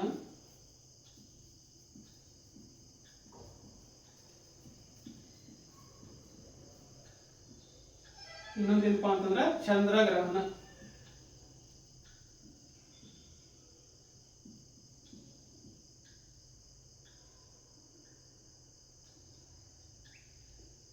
ಚಂದ್ರಗ್ರಹಣ ಏನಂತಾರೆ ಇಂಗ್ಲಿಷ್ನಾಗ? ಏನಂತಾರ್ರಿ?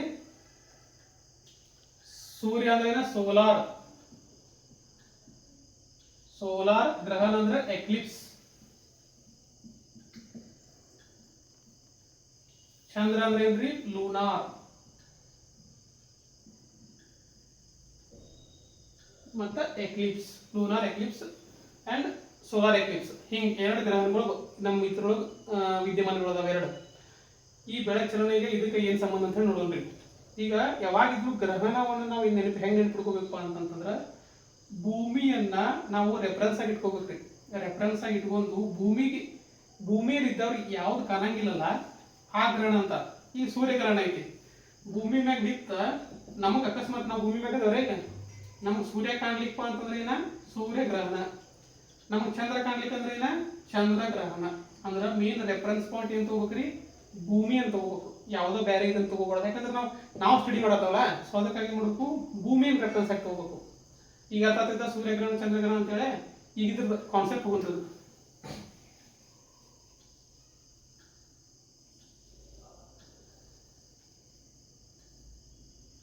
ಸೂರ್ಯಗ್ರಹಣ ಯಾವಾಗ ಸಂಭವಿಸ್ತೈತ್ರಿ? ಸೂರ್ಯ ಚಂದ್ರ, ಭೂಮಿ ಸರಳ ರೇಖೆಯಲ್ಲಿ ಬಂದಾಗ ಮಾತ್ರ ಏನಾಕೈತೆ ಅಂತಂದ್ರೆ ಗ್ರಹಣಗಳು ಇದಾಕೈತೆ. ಸೂರ್ಯ ಅಂತ ಚಲನೆ ಇಲ್ರೆ ಇಲ್ಲೇ ಇಟ್ಟಿರ್ತಾನ ನಾವು ಸೂರ್ಯ. ಇಲ್ಲಿಗ ನಾವು ಹಂಗ ಏನ್ ಮಾಡೋನು, ಭೂಮಿ ತಗೊಂಡು ಇಲ್ಲಿ ಏನ್ ತಗೋನು, ಚಂದ್ರ ತಗೊಂಡ್ರೆ ಈಗ ಸೂರ್ಯ ಈಗ ಇದಕ್ಕೂ ಸ್ವಂತ ಬಳಕಿರಂಗಿಲ್ಲ, ಇದು ಗ್ರಹ ಇದೆ, ಇದಕ್ಕೂ ಸ್ವಂತ ಬಳಂಗಿಲ್ಲ, ಇದು ಉಪಗ್ರಹ. ಇದೇನಾಕತಿ ಭೂಮಿ ಸುತ್ತತಿ, ಯಾಕಂತಂದ್ರೆ ಇದು ಗ್ರಹ. ಚಂದ್ರ ಇದು ಭೂಮಿಯ ಉಪಗ್ರಹ ಆಗಿದ್ದರಿಂದ ಭೂಮಿಯ ಸುತ್ತತದೆ. ಈ ಯಾವ ಮೂರು ಸರಳ ರೇಖೆದಾಗ ಅದಾವ್ರೆ ಸೂರ್ಯನ ಬೆಳಕಿಗೆ ಬೀಳಕ್ ಸ್ಟಾರ್ಟ್ ಆಕೈತಿ. ಸೊ ನೇರವಾಗಿ ಬೀಳ್ತಾವ, ವಕ್ರವಾಗಿ ಬೀಳಂಗಿಲ್ಲ. ವಕ್ರವಾಗಿ ಬಿದ್ದು ಅಂತಂದ್ರೆ ಚಂದ್ರ ಮೇಲೆ ಬಿದ್ದು ಬಿಡ್ತಿದ್ವು, ಹಿಂಗ್ ಹೋಗಿ ಬಿಡ್ತಿದ್ವು. ಏನ್ ಮಾಡ್ಬೇಕು, ಈಗ ಭೂಮಿ ಮೇಲೆ ಬಿಟ್ರೆ ಭೂಮಿ ಮೇಲೆ ಬೀಳಂಗ್ಲಿ, ಚಂದ್ರ ಮೇಲೆ ಬೀಳಂಗಿಲ್ಲ. ಚಂದ್ರ ಯಾವಾಗಿದ್ರು ಒಂದು ವಸ್ತು ಕಾಣ್ಬೇಕಂದ್ರೆ ಏನ್ ಆಗ್ಬೇಕ್ರಿ, ಅದ್ರ ಮೇಲೆ ಬೆಳಕು ಬೀಳಬೇಕ ಕಂಪಲ್ಸರಿ. ಬೆಳಕು ಬಿದ್ದಾಗ ಅಷ್ಟೇ ಕಾಣಕ್ ಸ್ಟಾರ್ಟ್ ಆಕಾವ. ಅದಕ್ಕೆ ಚಂದ್ರ ಮೇಲೆ ಬೀಳ್ಲಿಕ್ಕಂತ ಈಗ ಸ್ವಂತ ಬೆಳಕು ಇಲ್ಲ, ಸೂರ್ಯನ ಬೆಳಕು ಸಿಗುವಾತಿದ್ದಕ್ಕೆ ಅವಾಗ ಏನಾಗೈತಿ, ನಮ್ಮ ಭೂಮಿದಾಗ ಇದ್ದಾರ್ಗೆ ಚಂದ್ರ ಕಾಣಂಗಿಲ್ಲ. ಚಂದ್ರ ಕಾಣ್ಲಿಕ್ಕೆ ಏನಾಕತಿ, ಚಂದ್ರಗ್ರಹಣ. ಇಂಗ್ಲಿಷ್ನಾಗ ಏನ್ ಬಿಡ್ಬೋದು, ಲೂನಾರ್. ಏನ ಲೂನಾರ್. ಎಕ್ಲಿಪ್ಸ್ ಗ್ರಹಣ ಅಂದ್ರೆ ಏನ, ಎಕ್ಲಿಪ್ಸ್.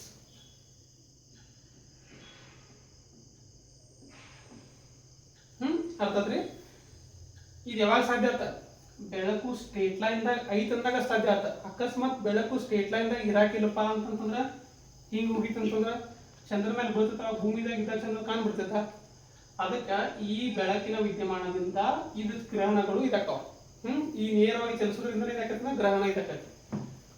ನೆಕ್ಸ್ಟ್ ಏನಪ್ಪಾ ಅಂತಂದ್ರ ಸೂರ್ಯಗ್ರಹಣ ಆತ, ಚಂದ್ರಗ್ರಹಣ ಆದ್ರೆ ಸೂರ್ಯಗ್ರಹಣ ಆತ. ಈಗ ಸಾರಿ ಈಗೇನಾಯ್ತು, ಚಂದ್ರಗ್ರಹಣ ಅಂದ್ರೆ ಸೂರ್ಯಗ್ರಹಣ ನೋಡು. ಸೂರ್ಯಗ್ರಹಣ ಹೆಂಗಪ್ಪ, ಸೂರ್ಯದ ಅಂದ್ರೆ ಇಲ್ಲಿ ಏನಿರ್ತಂತಂದ್ರೆ ಅವಾಗ ಚಂದ್ರ ಬಂದಿರ್ತಾನ್ರಿ. ಇದರಿಂದ ಸೈಜ್ ದೊಡ್ಡದಿರಂಗಿಲ್ಲ, ಇದಕ್ಕಿಂತ ಸೈಜ್ ಸಣ್ಣ ಇರ್ತೈತಿ. ಆದ್ರೆ ಸೂರ್ಯ ಬಹಳ ದೂರ ಇರ್ತಾನ ನಮ್ಮ ಭೂಮಿಗಿಂತ. ಭೂಮಿ ಚಂದ್ರಕ್ಕಿಂತ ದೊಡ್ಡದಿರುತ್ತೆ. ಅವಾಗ ಇಲ್ಲಿಂದ ನೇರವಾಗಿ ಬಿದ್ದರೆ ಕಿರಣಗಳು, ಇದು ಚಂದ್ರನಿದು, ಇದು ಸೂರ್ಯ, ಇದಾದ್ರಿ ಭೂಮಿ. ಹಿಂಗ ತಿರುಗಿ ಇಲ್ಲಿ ಬಂತು. ಆಮೇಲೆ ಸೂರ್ಯನ ಕಿರಣಗಳು ಈಗ ಎದ್ರ ಮೇಲೆ ಬಿದ್ದು, ಈಗ ಚಂದ್ರ ಮೇಲೆ ಬಿದ್ದು, ಭೂಮಿ ಮೇಲೆ ಇಲ್ಲ. ಯಾಕಪ್ಪ, ನೇರವಾಗಿ ಚಲನೆ ಐತಿ. ವಕ್ರವಾಗಿ ಚಲನೆ ಐತಿ ಅಂತಂದ್ರೆ ಭೂಮಿ ಮೇಲೆ ಬೀಳ್ತಿದ್ರಿ, ಇದು ವಕ್ರವಾಗಿ ಹೋಗ್ಬಿಡ್ತಿದ್ವು. ಚಂದ್ರ ಮೇಲೆ ಬೆಳಂತ ಏನಾಕಂತಂದ್ರೆ ಭೂಮಿ ಮ್ಯಾಗ ಇದ್ದವ್ರಿಗೆ ಏನ್ ಕಾಣ್ಲಿಲ್ರಿ, ಸೂರ್ಯ ಕಾಣಕ್ ಆಗಲ್ಲ. ಯಾಕಂತಂದ್ರ ನಮಗ ಇದು ಅಡ್ಡ ಬಂದ್ಬಿಡತ್ರಿ, ಇದು ಚಂದ್ರ ಬೆಳಕಲ್ಲ, ಇದಕ್ಕೆ ಏನಾಗೈತಿ, ಚಂದ್ರ ಅಡ್ಡ ಬಂದ್ಬಿಡತ್ತೆ. ಅವಾಗ ಏನಾಗಲ್ಲ, ಭೂಮಿಗೆ ಸೂರ್ಯ ಕಾಣಂಗಿಲ್ಲ. ಅದಕ್ಕೆ ಏನಂತ ಕರೀತಾರೆ ಅಂದ್ರೆ ಸೂರ್ಯಗ್ರಹಣ.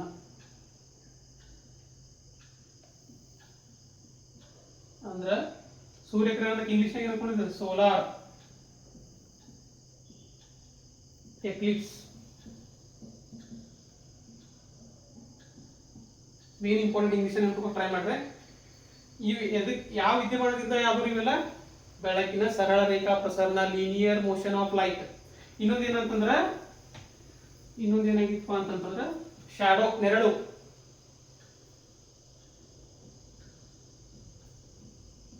ಶಾಡೋ ನೆರಳು.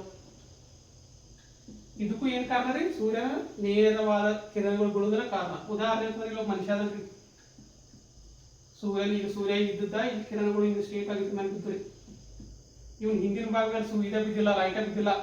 ಹಿಂದಿನ ಭಾಗ ಏನಾಕತ್ತಂದ್ರೆ ಇಲ್ಲಿ ಮೂಡ್ ಬಿಡತ್ರಿ ಅದು. ಅವಾಗ ಏನಾಕತಿ, ನೆರಳು ಮೂಡ್ತದೆ. ಅಕಸ್ಮಾತ್ ಸೂರ್ಯನ ಕಿರಣಗಳು ವಕ್ರವಾಗಿ ಮುಗಿದು ಅಂತಂದ್ರೆ ಇವ್ ಇಲ್ಲಿ ಬಡೋದು ಹಿಂಗ್ ಹೋಗಿ ಹಿಂಗೆಲ್ಲಾ ಕಡೆ ಸೂರ್ಯನ ಕಿರಣಗಳು ಮೂಡ್ತದ, ನೆರಳು ಬೀಳ್ತಿರ್ಕಿಲ್ಲ. ನೆರಳು ಉಂಟಾಗಲು ಕಾರಣವಾದ ವಿದ್ಯಮಾನ ಯಾವ್ದಂತ ಕೇಳ್ತಾರ. ಅವಾಗ ನೀವೇನ್ ಹೇಳ್ಬೇಕು, ಆಪ್ಷನ್ ಕೊಡ್ತಾರ ನಾವು, ಪ್ರತಿಫಲನ, ವ್ಯತಿಕರಣ, ರಿಫ್ಲೆಕ್ಷನ್ ಇಂಗ್ಲಿಷ್ನಾಗ ಕೊಡ್ತಾರಲ್ಲ ಹಂಗೆ ಕೊಡ್ತಾರೆ.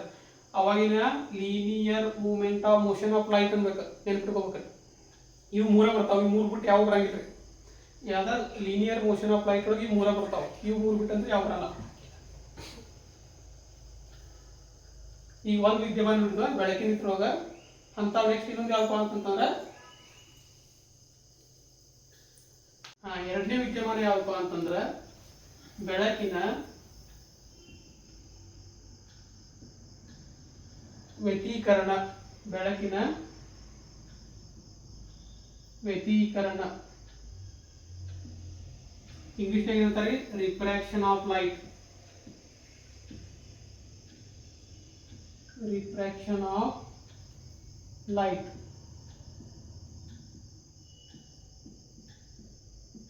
ಏನ್ರಿ ಕಾನ್ಸೆಪ್ಟ್ ಏನಪ್ಪಾ, ರಿಫ್ರಾಕ್ಷನ್ ಆಫ್ ಲೈಟ್ ಅಂತಂದ್ರೆ ಏನಂದ್ರ ಬೆಳಕು ಒಂದು ಮಾಧ್ಯಮದಿಂದ ಮಾಧ್ಯಮ ಅಂತಂದ್ರೆ ಏನ್ರಿ, ಬೆಳಕು ಚಲನೆ ಮೂವ್ಮೆಂಟ್ ಚಲನೆ ಆಗಕ್ಕ ಅವಶ್ಯಕತೆ ಇರುವಂತ ವಸ್ತು ಏನಂತಂದ್ರೆ ಮಾಧ್ಯಮ ಅಂತ ಕರೀತಾರೆ. ಬೆಳಕು ಈಗ ಉದಾಹರಣೆ ಅಂತಂದ್ರೆ ಗಾಳಿನೂ ಒಂದು ಮಾಧ್ಯಮ ಆಗುತ್ತಾ, ನೀರು ಒಂದು ಮಾಧ್ಯಮ ಆಗುತ್ತಾ, ಗಾಜು ಒಂದು ಮಾಧ್ಯಮ ಆಗುತ್ತಾ. ಯಾಕಪ್ಪ ಅಂತಂದ್ರೆ ಬೆಳಕು ಅವುಗಳ ಮೂಲಕ ಏನಪ್ಪ ಅಂತಂದ್ರೆ ಪಾಸ್ ಆಗಿ ಹೋಗತ್ರಿ. ಕಲ್ಲು ಮಾಧ್ಯಮ ಆಗಲ್ಲ, ಕಲ್ಲು ಕಟ್ಟಿಗೆ ಇವೆಲ್ಲ ಮಾಧ್ಯಮ ಆಗುವುದಿಲ್ಲ. ಯಾಕಾಗಲ್ಪ ಅಂತಂದ್ರೆ ಕಲ್ಲಿನ ಮೂಲಕ ಬೆಳಕು ಪಾಸ್ ಆಗಿ ಹೋಗಂಗಿಲ್ಲ, ಬೆಳಕು ಅದ್ರ ಮೇಲೆ ಬಡದು ಪ್ರತಿಫಲನ ಆಕತಿ. ಯಾವಾಗ ಪಾಸ್ ಆಗಿ ಅದ್ರ ಮೂಲಕ ಪಾಸ್ ಆಗಿ ಹೋಗಲ್ಲ ಅವಕ್ಕೆ ಏನ್ ಕರಿತಾರೋ ಅದೊಂದು ಮಾಧ್ಯಮ ಅಂತ ನಾವು ಕನ್ಸಿಡರ್ ಮಾಡ್ಬೋದು. ಈಗ ಬೆಳಕು ಇದು ರಿಫ್ರಾಕ್ಷನ್ ಆಫ್ ಲೈಟ್ ಡೆಫಿನಿಷನ್ ಏನಪ್ಪಾ ಅಂತಂದ್ರೆ ಬೆಳಕು ಒಂದು ಮಾಧ್ಯಮದಿಂದ ಅಂತಂದ್ರೆ ನಾವು ಗಾಳಿ ಮಾಧ್ಯಮ ತಗೊಂಡು ಅಂತ ತಿಳ್ಕೊರಿ. ಗಾಳಿ ಮಾಧ್ಯಮ ಒಂದು ಮಾಧ್ಯಮದಿಂದ, ಇಲ್ಲೊಂದು ನೀರಿನ ಮಾಧ್ಯಮ ಐತಪ್ಪ, ಇದು ಗಾಳಿ ಐತಿ, ಇಲ್ಲೆಲ್ಲ ಗಾಳಿ ಐತಿ, ಇಲ್ಲಿ ನೀರ್ ಐತಿ. ಬೆಳಕು ಒಂದು ಮಾಧ್ಯಮದಿಂದ ಇನ್ನೊಂದು ಮಾಧ್ಯಮಕ್ಕೆ ಹೋಗುವಾಗ ಮಾಧ್ಯಮಗಳು ಸಂಧಿಸುವಂತಹ ಸ್ಥಳದಲ್ಲಿ ಬೆಳಕು ಏನಾಗತ್ತಂತಂದ್ರೆ ತನ್ನ ಮೊದಲಿನ ಸ್ಪೀಡ್ಗಿಂತನೂ ವೇರಿಯೇಷನ್ ಆಗತ್ತೆ, ಚೇಂಜ್ ಆಗುತ್ತೆ ಅದರ ವೇಗದಲ್ಲಿ. ಮತ್ತು ಅದು ಯಾವ ದಿಕ್ಕಿನ, ಈಗ ಈ ದಿಕ್ಕಿನ ಬರತ್ತಪ್ಪ ಅಂತಂದ್ರೆ ಅವಾಗ ಏನಾಕತಿ, ಬೇರೆ ದಿಕ್ಕು ಚಲನೆ ಆಕತಿ, ಹಿಂಗೆ ಚಲನೆ ಆಕತಿ. ಆಮೇಲೆ ಅದು ಸ್ಪೀಡ್ನಾಗೂ ಬದಲಾವಣೆ ಆಗುತ್ತೆ. ಯಾತ್ರ ಬದಲಾವಣೆ ಆಗುತ್ತಾ, ವೇಗ ಸ್ಪೀಡ್ ಅಂತಾರೆ ಇಂಗ್ಲಿಷ್ನಾಗ, ಮತ್ತು ದಿಕ್ಕು ಅಂದ್ರ ಡೈರೆಕ್ಷನ್. ಇವುಗಳೆಲ್ಲ ಯಾಕಂದ್ರೆ ಬದಲಾವಣೆ ಆಗುತ್ತೆ. ಏನು ಬದಲಾವಣೆ ಆಗುತ್ತಾ, ಗಾಳಿ ಮಾಧ್ಯಮ ನೀರು ಮಾಧ್ಯಮ ಸಂಧಿಸುವಂತಹ ಜಾಗದಲ್ಲಿ ಆ ಬದಲಾವಣೆ ಆಗತ್ತೆ. ಅದಕ್ಕೆ ಕರೀತಾರೆ ಬೆಳಕಿನ ವ್ಯತೀಕರಣ ಅಥವಾ ರಿಫ್ರಾಕ್ಷನ್ ಆಫ್ ಲೈಟ್ ಅಂತ ಹೇಳಿ ಕರೀತಾರೆ. ಈ ವಿದ್ಯಮಾನದಿಂದ ಏನ್ ಲಾಭ, ಇದನ್ನ ಸ್ಟಡಿ ಮಾಡೋದ್ರಿಂದ ಏನ್ ಕಲಿಬಹುದು, ಏನ್ ಗೊತ್ತಾಕತಿ ಅನ್ನೋದೇನಪ್ಪಾ ಅಂತಂದ್ರೆ ಮುಂದಕ್ಕೆ ನೋಡೋದು. ಈಗ ಒಂದು ಉದಾಹರಣೆ ತಗೊಂಡು, ಈಗ ಹಂಗ ಒಂದು ಗ್ಲಾಸ್ನಾಗ, ಇದು ಗ್ಲಾಸ್ ಒಳಗ ಗಾಜಿನ ಗ್ಲಾಸ್ ಮತ್ತೆ ಸ್ಟೀಲಿಂದಲ್ಲ, ಸ್ಟೀಲಿಂದ ತಗೊಳ್ಳಿ ನಾವ ಅದ್ರ ಮೂಲಕ ಬೆಳಕು ಪಾಸ್ ಆಗಲ್ಲ, ಗಾಜಿನ ಮೂಲಕ ಪಾಸ್ ಆಕೈತಿ. ಅವಾಗ ಏನಂದ್ರೆ ಗಾಜು ಅಂತ ತಗೊಂಡು ಅದ್ರೊಳಗೆ ನೀವು ನೀರು ತುಂಬಿರಪ್ಪ ಅಂತಂದ್ರ ಇಲ್ಲಿ ಎರಡು ಮಾಧ್ಯಮಗಳು ಯಾವ್ದಾವು, ಒಂದು ಗಾಜು ಅನ್ನೋದೊಂದು ಮಾಧ್ಯಮ, ನೀರು ಅನ್ನೋದೊಂದು ಮಾಧ್ಯಮ. ಇದ್ರೊಳಗ ಒಂದು ಲಿಂಬೆನ್ ಇಡ್ರಿ, ಲಿಂಬೆನ್ ಇಟ್ಟಾಗ ಈ ಗಾಜಿನ ಮೂಲಕ ನೋಡ್ಕೊಂತ ನೋಡಿದಾಗ ಏನಾಕೈತಪ್ಪ ಅಂತಂದ್ರೆ ಇದ್ರ ಗಾತ್ರ ದೊಡ್ಡದಂಗೆ ಅನ್ಸತಿ, ಆದ್ರ ದೊಡ್ಡದಿರ ಆಗಲ್ಲ, ಇದ್ದಂಗ ಅನ್ಸತಿ. ಎದಕ್ಕಪ್ಪ ಅಂತಂದ್ರ ಬೆಳಕಿನ ವ್ಯತೀಕರಣ ಅಂತ ಅನ್ನುವಂತ ಕಾನ್ಸೆಪ್ಟ್ ಇಂದ. ಹೆಂಗಪ್ಪ ಅಂತಂದ್ರ ಎರಡು ಮಾಧ್ಯಮದಾದ್ರೆ ಗಾಜು ನೀರು, ಎರಡು ಮಾಧ್ಯಮ ಏನ್ ಸಂದೇಶವು ಇಲ್ಲಿ ಸಂದೇಶ ಅಂತ ತಿಳ್ಕೊರಿ. ಇದ್ರೊಳಗೆ ಏನಾಕತಿ, ಬೆಳಕು ಪಾಸ್ ಆಗಿ ಬಂದಾಗ ಆ ಸಂಧಿಸುವಂತ ಜಾಗದಲ್ಲಿ ಏನಾಕತಿ ತನ್ನ ದಿಕ್ಕನ್ನು ಬದಲಾವಣೆ ಮಾಡತತಿ ಮತ್ತು ವೇಗವನ್ನು ಬದಲಾವಣೆ ಮಾಡ್ತದೆ. ಈ ಎರಡು ವೇಗ ಮತ್ತು ದಿಕ್ಕು ಬದಲಾವಣೆ ಆಗುವುದರಿಂದ ಏನಾಕತ್ತಪ್ಪ ಅಂತಂದ್ರೆ ಬೆಳಕು ಇದ್ರ ಮೇಲೆ ಬಿದ್ದಾಗ ಇದು ನಮ್ಗೆ ದೊಡ್ಡದಾಗಿ ಕಾಣ್ತತಿ. ಇದು ದೊಡ್ಡದಾಗಿ ಯಾಕೆ ಕಾಣ್ತೀರಿ, ಸಾಂದ ಕಾಣ್ಬೋದಾಗಿತ್ತಲ್ಲ, ಅದು ಇರತ್ತೆ. ಅದು ನಿಮ್ ಕ್ವಶನ್ ರೈಸ್ ಆಗ್ಬೋದು. ಕರೆಕ್ಟ್, ದೊಡ್ಡದಾಗಿ ಕಾಣ್ತತಿ, ಸಾಂದ ಕಾಣಲ್ಪ ಅನ್ನಕ ಇದೊಂದು ಕಾನ್ಸೆಪ್ಟ್ ನೀವು ಅರ್ಥ ಮಾಡ್ಕೋಬೇಕು. ಏನಪ್ಪಾ ಅಂತಂದ್ರೆ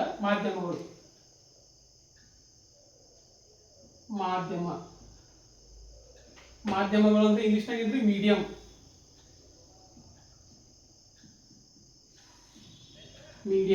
ಇವುಗಳಲ್ಲಿ ಎರಡು ವಿಧ ಬರ್ತವೆ. ಒಂದು ಏನಪ್ಪಾ ಅಂತಂದ್ರ ಸಾಂದ್ರ ಮಾಧ್ಯಮ,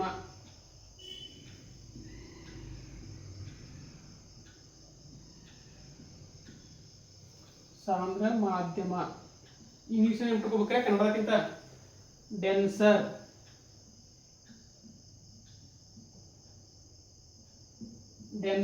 ಮೀಡಿಯಂ ಇದ್ರಿ ಮಾಧ್ಯಮದೊಳಗ ಎರಡು ವಿಧ. ಯಾಕೆ ನಾವು ಮಾಧ್ಯಮ ಬಗ್ಗೆ ಯಾಕೆ ನೋಡತ್ತೀವಿ, ಈ ಲಿಂಬಿಯನ್ನ ದೊಡ್ಡದಾಗಿ ಕಾಣ್ತು, ಸಾಂದ್ಯಾಗಿ ಕಾಣಲಿಲ್ಲ ಅನ್ನೋದಕ್ಕೆ ನಾವು ಕಲಿಬೇಕಂತಂದ್ರೆ ಈ ಮಾಧ್ಯಮಗಳ ಬಗ್ಗೆ ಕಲಿಬೇಕು. ಎರಡನೇದೇನಪ್ಪಾ ಅಂತಂದ್ರ ವಿರಳ ಮಾಧ್ಯಮ.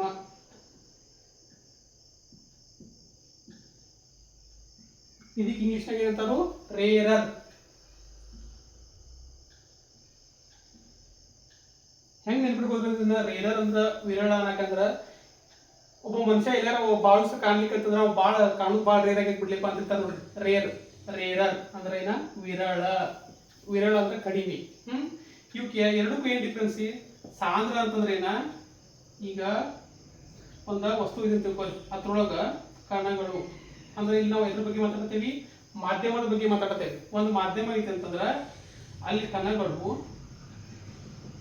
ಒತ್ತೊತ್ತಾಗಿ ಜೋಡಣೆಯಾಗಿದ್ದರೆ ಆ ಮಾಧ್ಯಮದಲ್ಲಿ ಅದಕ್ಕೆ ಏನಂತ ಕರೀತಾರೋ? ಸಾಂದ್ರ ಮಾಧ್ಯಮ ಅಂತ ಕರೀತಾರೆ. ಅಕಸ್ಮಾತ್ ಆ ಮಾಧ್ಯಮ ಕಂಪೇರ್ ಮಾಡಿದಾಗ, ಈ ಮಾಧ್ಯಮಕ್ಕೆ ನಾವು ಕಂಪೇರ್ ಮಾಡಿದಾಗ ಸ್ವಲ್ಪ ದೂರ ಇದಾಗಿದ್ದಪ್ಪ, ಜೋಡಣೆ ಆಗಿದ್ದಪ್ಪ ಅಂತಂದ್ರ ಅದಕ್ಕೆ ಏನಂತ ಕರೀತಾರ? ವಿರಳ. ವಿರಳ ಅಂತಂದ್ರೆ ರೇರ್, ಭಾಳ ರೇರ್ ಅಂತ ಇರ್ತಾರ ನೋಡ್ರಿ, ಭಾಳ ಕಡಿಮೆ ಅಂತ ಹೇಳಿ ವಿರಳ. ಇಲ್ಲಿ ನೋಡ್ರಿ ಒತ್ತೊತ್ತಾಗಿದಾವ, ನಾವು ಏನ್ ಮಾಡ್ಬೇಕಂದ್ರೆ ಇವೆರಡು ಮಧ್ಯಮ ಕಂಪೇರ್ ಮಾಡ್ಬೇಕ್ರಿ. ಮೇನ್ ಕಂಪೇರ್ ಮಾಡಿದಾಗ ಅಷ್ಟ ಯಾವ್ದು ಸಾಂದ್ರ ಯಾವ್ದು ವಿರಳ ಅಂತ ಗೊತ್ತಾಗತ್ತೆ. ಬರೀ ಒಂದ ಮೀಡಿಯಂ ತಗೊಂಡು ಅದನ್ನ ನಾವು ಕಂಪೇರ್ ಮಾಡಕ್, ಇದನ್ನ ಸಾಂದ್ರ ಯಾವ್ದು ಇದನ್ನ ವಿರಳ ಯಾವ್ದು ಅಂತ ಕಂಡಾಕ್ ಬರಲ್ಲ. ಹೆಂಗಪ್ಪ ಅಂತಂದ್ರೆ ಈಗ ಗಾಜ್ ತಗೋರಿ, ಗಾಜ್ ತಗೊಂಡಿರ್ತೇನೆ, ನೀರು ತಗೊಂಡಿರ್ತೇನೆ. ಗಾಜಿನಲ್ಲಿ ನೀರಿಗೆ ಕಂಪೇರ್ ಮಾಡಿದಾಗ ಕಣಗಳು ಒತ್ತೊತ್ತಾಗಿ ಜೋಡಣೆ ಆಗಿರ್ತಾವಲ್ಲ ರೀ, ಅದಕ್ಕೆ ಏನಂತಾರೋ? ಗಾಜು ಒಂದು ಸಾಂದ್ರ ಮಾಧ್ಯಮ ಅಂತ ಕರೀತಾರೆ. ಏನು? ಸಾಂದ್ರ ಮಾಧ್ಯಮ. ಎದಕ್ಕೆ ಕಂಪೇರ್ ಮಾಡಿದಾಗ? ನೀರಿಗೆ ಕಂಪೇರ್ ಮಾಡಿದಾಗ. ಅವಾಗ ಗಾಳಿ, ನಾವು ಗಾಜಿ ಕಂಪೇರ್ ಮಾಡಿದಾಗ ನೀರು ಏನಾಕತಿ? ವಿರಳ ಮಾಧ್ಯಮ. ವಿರಳ ಮಾಧ್ಯಮ ಆಕತಿ. ಅದ ನೀವು ನೀರನ್ನ ಗಾಳಿ ಜೊತೆ ಕಂಪೇರ್ ಮಾಡ್ರಿ. ಗಾಳಿನೂ ಒಂದು ಮಾಧ್ಯಮ ಅಲ್ರಿ, ಯಾಕಂದ್ರೆ ಗಾಳಿ ಮೂಲಕ ಬೆಳಕು ಪಾಸ್ ಆಗುತ್ತೆ. ಗಾಳಿ ಒಂದು ಮಾಧ್ಯಮ. ನೀರಿಗೆ ಕಂಪೇರ್ ಮಾಡಿದಾಗ ಗಾಳಿಯಲ್ಲಿರುವ ಕಣಗಳು ಏನಕ್ಕವು? ಇನ್ನ ದೂರ ಇರ್ತಾರೆ.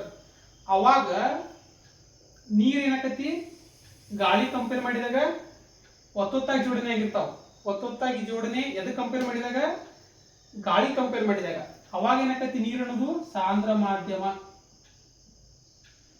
ಅವಾಗ ಗಾಳಿ ಏನಾಕತಿ? ವಿರಳ ಮಾಧ್ಯಮ. ಎದಕ್ಕೆ ಕಂಪೇರ್ ಮಾಡಿದಾಗ? ನೀರು ಮತ್ತು ಗಾಳಿ ಒಳಗ ಯಾವುದು ಸಾಂದ್ರ ಯಾವುದು ವಿರಳ ಅಂತ ಗೊತ್ತಾಗ್ಬೇಕಂತಂದ್ರ ನೀರು ಸಾಂದ್ರ, ಗಾಳಿ ವಿರಳ. ಯಾಕ? ನೀರಿಗೆ ಕಂಪೇರ್ ಮಾಡಿದಾಗ ಇದ್ರ ಕಣಗಳು ಜೋಡಣೆ ದೂರ ಇರ್ತಾವು, ಈ ಕಣಗಳ ಜೋಡಣೆ ಒತ್ತೊತ್ತಾಗಿರ್ತಾವ. ಅದನ್ನ ನಾವು ಗಾಜಿ ಕಂಪೇರ್ ಮಾಡಿದ್ವಿ ಅಂತಂದ್ರೆ ಗಾಜಿನಲ್ಲಿ ನೀರಿನೊಳಗೆ ಯಾವ್ದು ಒತ್ತೊತ್ತಾಗಿರ್ತಾವು? ಗಾಜೊಳಗೆ ಒತ್ತೊತ್ತಾಗಿರ್ತಾವು, ನೀರೊಳಗೆ ಏನಿರ್ತಾವ? ಬಿಡಿ ಇರ್ತಾವ. ಅವಾಗ ಯಾವ್ದು ಸಾಂದ್ರ ಆಕತಿ? ಗಾಜ. ಇದನ್ನ ಅರ್ಥ ಮಾಡ್ಕೋಬೇಕು. ಇಷ್ಟ ಅರ್ಥ ಆಗ್ತದೆ? ಇದು ಅರ್ಥ ಆದ್ಮೇಲೆ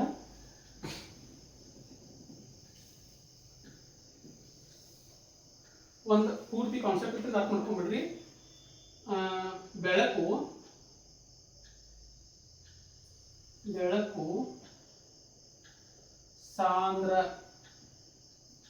ಸಾಂದ್ರ ಮಾಧ್ಯಮದಿಂದ ವಿರಳ ಮಾಧ್ಯಮಕ್ಕೆ ಚಲಿಸಿದಾಗ ಏನಾಕೈತಂದ್ರೆ ವಸ್ತುಗಳ ಗಾತ್ರ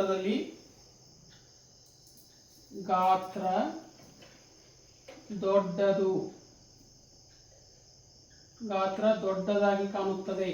ಅದೇ ರೀತಿ ಆಳ ಏನಾಕತ್ತಪ್ಪ ಅಂತಂದ್ರ ಕಡಿಮೆ.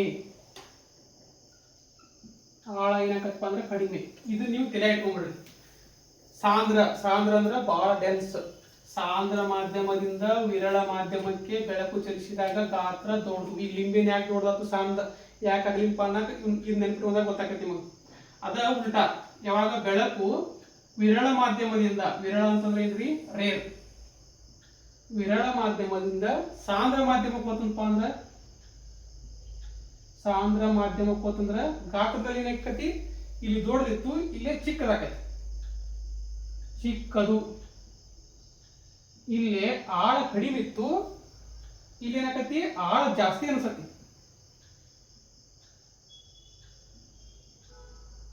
ಇವೆಲ್ಲ ಅನಿಸ್ತಾವ್ರಿ. ಇವು ಕರೆ ರಿಯಲ್ ಆಗಿ ಇರಂಗಿಲ್ಲ. ಇವಕ್ಕ ಕರೆ ಇರಂಗಿಲ್ಲ. ಇವೇನು ನಮ್ಗೆ ಅನಿಸೋದು ಅನ್ನಕ್ಕೆ ಏನಂತಾರ? ಇಲ್ಯೂಷನ್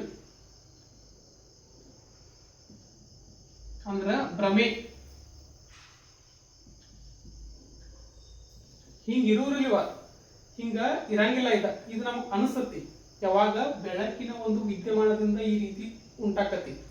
ಈ ಅನ್ಸೋದಕ್ಕೆ ಏನಂತಾರ? ಭ್ರಮೆ ಅಂತ ಕರೀತಾರೆ. ಕ್ವಶನ್ ಏನ್ ಕೇಳ್ತಾರ ಅಂದ್ರೆ, ಒಂದು ಎಕ್ಸಾಮ್ ಅಂತ ಕೇಳಿದಾರು, ಇವುಗಳಲ್ಲಿ ಯಾವ ಬೆಳಕಿನ ವಿದ್ಯಮಾನ ಭ್ರಮೆಯನ್ನು ಉಂಟು ಮಾಡುತ್ತದೆ ಅಂತ ಕೇಳಿದ್ದಾರೆ.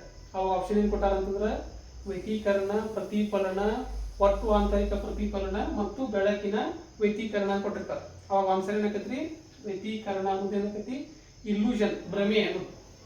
ಇದಾಗ್ತತ್ರಿ. ಈಗ ಬೆಳಕು ಸಾಂದ್ರ ಮಾಧ್ಯಮದಿಂದ ವಿರಳ ಮಾಧ್ಯಮಕ್ಕೆ ಹೋದಾಗ ಗಾತ್ರ ನೋಡ್ದಾಕೈತಿ. ಈಗ ಲಿಂಬೆ ಒಂದು ಎಕ್ಸಾಂಪಲ್ ತಗೊಂಡ್ರಿ, ಗ್ಲಾಸ್ ಐತಿ, ಇಲ್ಲೇ ನೀರ್ ಐತಿ, ಲಿಂಬೆ ಇಟ್ಟು ಇದು ಗಾಜಿನ ಗ್ಲಾಸ್ ಅದ. ಈ ಗಾಜಿನ ಗ್ಲಾಸ್ ಯಾವ ಮೀಡಿಯಂ ಆಗ್ತೈತಿ, ಎದಕ್ಕೆ ಕಂಪೇರ್ ಮಾಡ್ಬೇಕ್ರಿ ನಾವು? ಈಗ ಇನ್ನೊಂದು ಮಾಧ್ಯಮ ಯಾವ್ದೈತಿ, ಇಲ್ಲಿ ನೀರ್ ಐತಿ.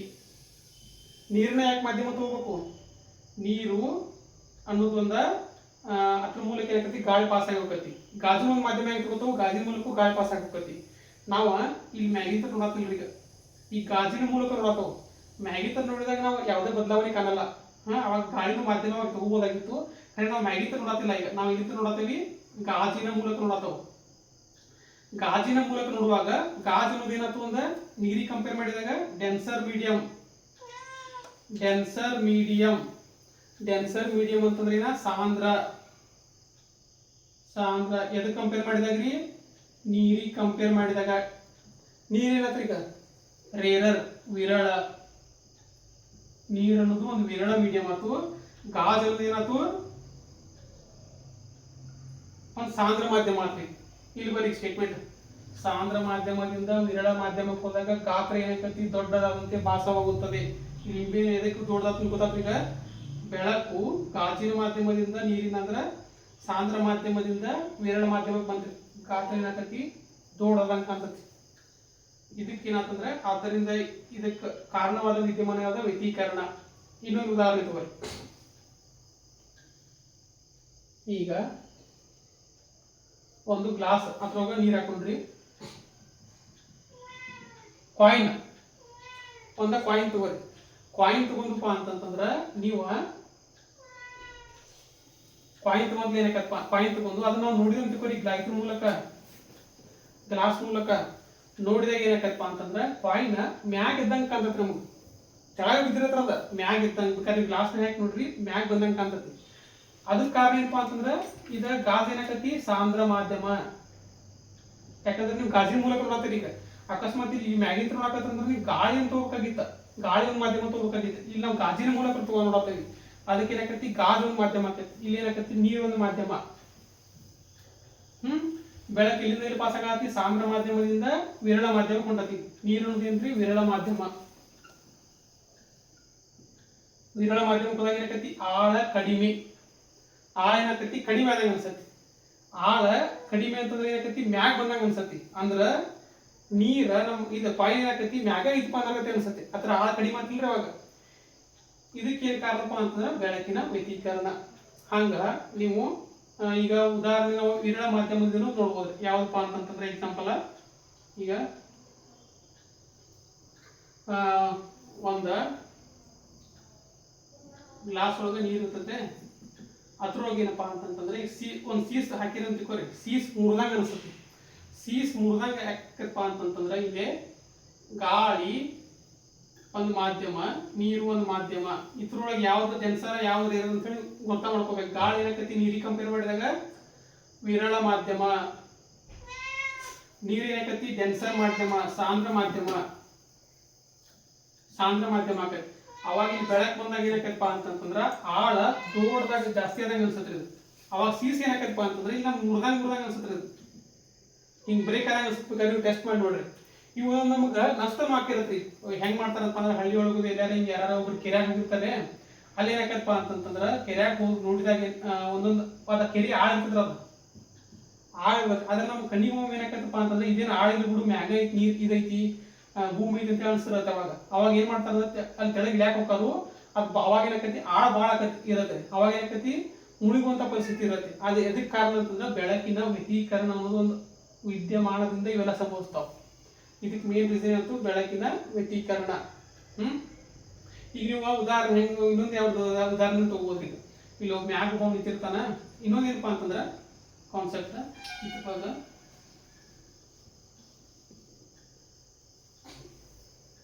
ಇದ್ರೊಳಗ ಕ್ವಶನ್ ಫಿಕ್ಸ್ ಮಾಡಿ ಕೇಳ್ತಾನೆ. ಹೆಂಗ್ ಕೇಳ್ತಾನಪ್ಪ ಅಂತಂದ್ರ ಇಲ್ಲೊಂದ ಗ್ಲಾಸ್ ಐತೆ ಮತ್ತು ನೀರು ತಗೋನು ಇಲ್ಲೊಬ್ಬ ಮನುಷ್ಯ ಅಂತ ತಿಳ್ಕೊಳ್ಳಿ. ನೀರೊಳಗದಾನ ಇಲ್ಲೊಬ್ಬ ಹೊರಗೆ ಮನುಷ್ಯ ಒಬ್ಬ ಅದಾನ. ಹೆಸರಿನ ತಗೋರಿ, ಎಕ್ಸ್ ತಗೋರಿ, ವಾಯ್ ತಗೋರಿ, ಯಾರು ತಗೋರಿ. ಇವ ಇಲ್ಲೊಂದು ಬಾಲ್ ಹೆಸರು ತಗೋರಿ. ಈ ಬಾಲ್ ಏನಾಕತಿ ಇಲ್ಲಿ ಬಂದಿರತ್ರಿ. ಹೆಂಗೆ ಕೇಳ್ತಾರಪ್ಪ ಅಂದ್ರೆ ಎಕ್ಸಾಮ್ದಾಗ ಕ್ವಶನ್, ಒಂದು ತೊಟ್ಟಿಯಲ್ಲಿ ಅಥವಾ ಒಂದು ಯಾವುದೋ ಸ್ವಿಮ್ಮಿಂಗ್ ಪೂಲದಲ್ಲಿ ಒಬ್ಬ ವ್ಯಕ್ತಿ ಹೊರಗಿನಿಂದ ಬಾಲ್ ಹಾಕಿದಾಗ ಬಾಲ್ ಎಸೆತಾನೋ ಆ ವ್ಯಕ್ತಿಗೆ ಒಳಗೊಬ್ಬ ವ್ಯಕ್ತಿ ಇರ್ತಾನೋ ಆ ಒಳಗಿನ ವ್ಯಕ್ತಿಗೆ ಈ ಬಾಲ್ ಹೆಂಗ್ ಕಾಣ್ತತಿ ಅಂತ ಕ್ವಶನ್ ಕೇಳ್ತಾರೆ. ನೀವು ಹಂಗೆ ಯೋಚನೆ ಮಾಡಿ, ಒಳಗಿನ ವ್ಯಕ್ತಿಗೆ ಈ ಬಾಲ್ ಹೆಂಗ್ ಕಾಣ್ತತಿ. ಇದು ನೀರಾಗ ಐತ್ರೆ, ಇವು ನೀರಾಗದಾನ. ಮತ್ತೆ ಆಪ್ಷನ್ ಏನ್ ಕೊಡ್ತಾನಪ್ಪ ಅಂತಂದ್ರೆ ಆ ಬಾಲ್ ಚಿಕ್ಕದಾಗಿ ಕಾಣುತ್ತದೆ, ದೊಡ್ಡದಾಗಿ ಕಾಣುತ್ತದೆ,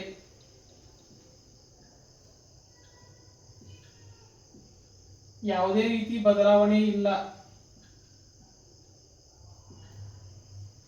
ಯಾವುದೇ ರೀತಿ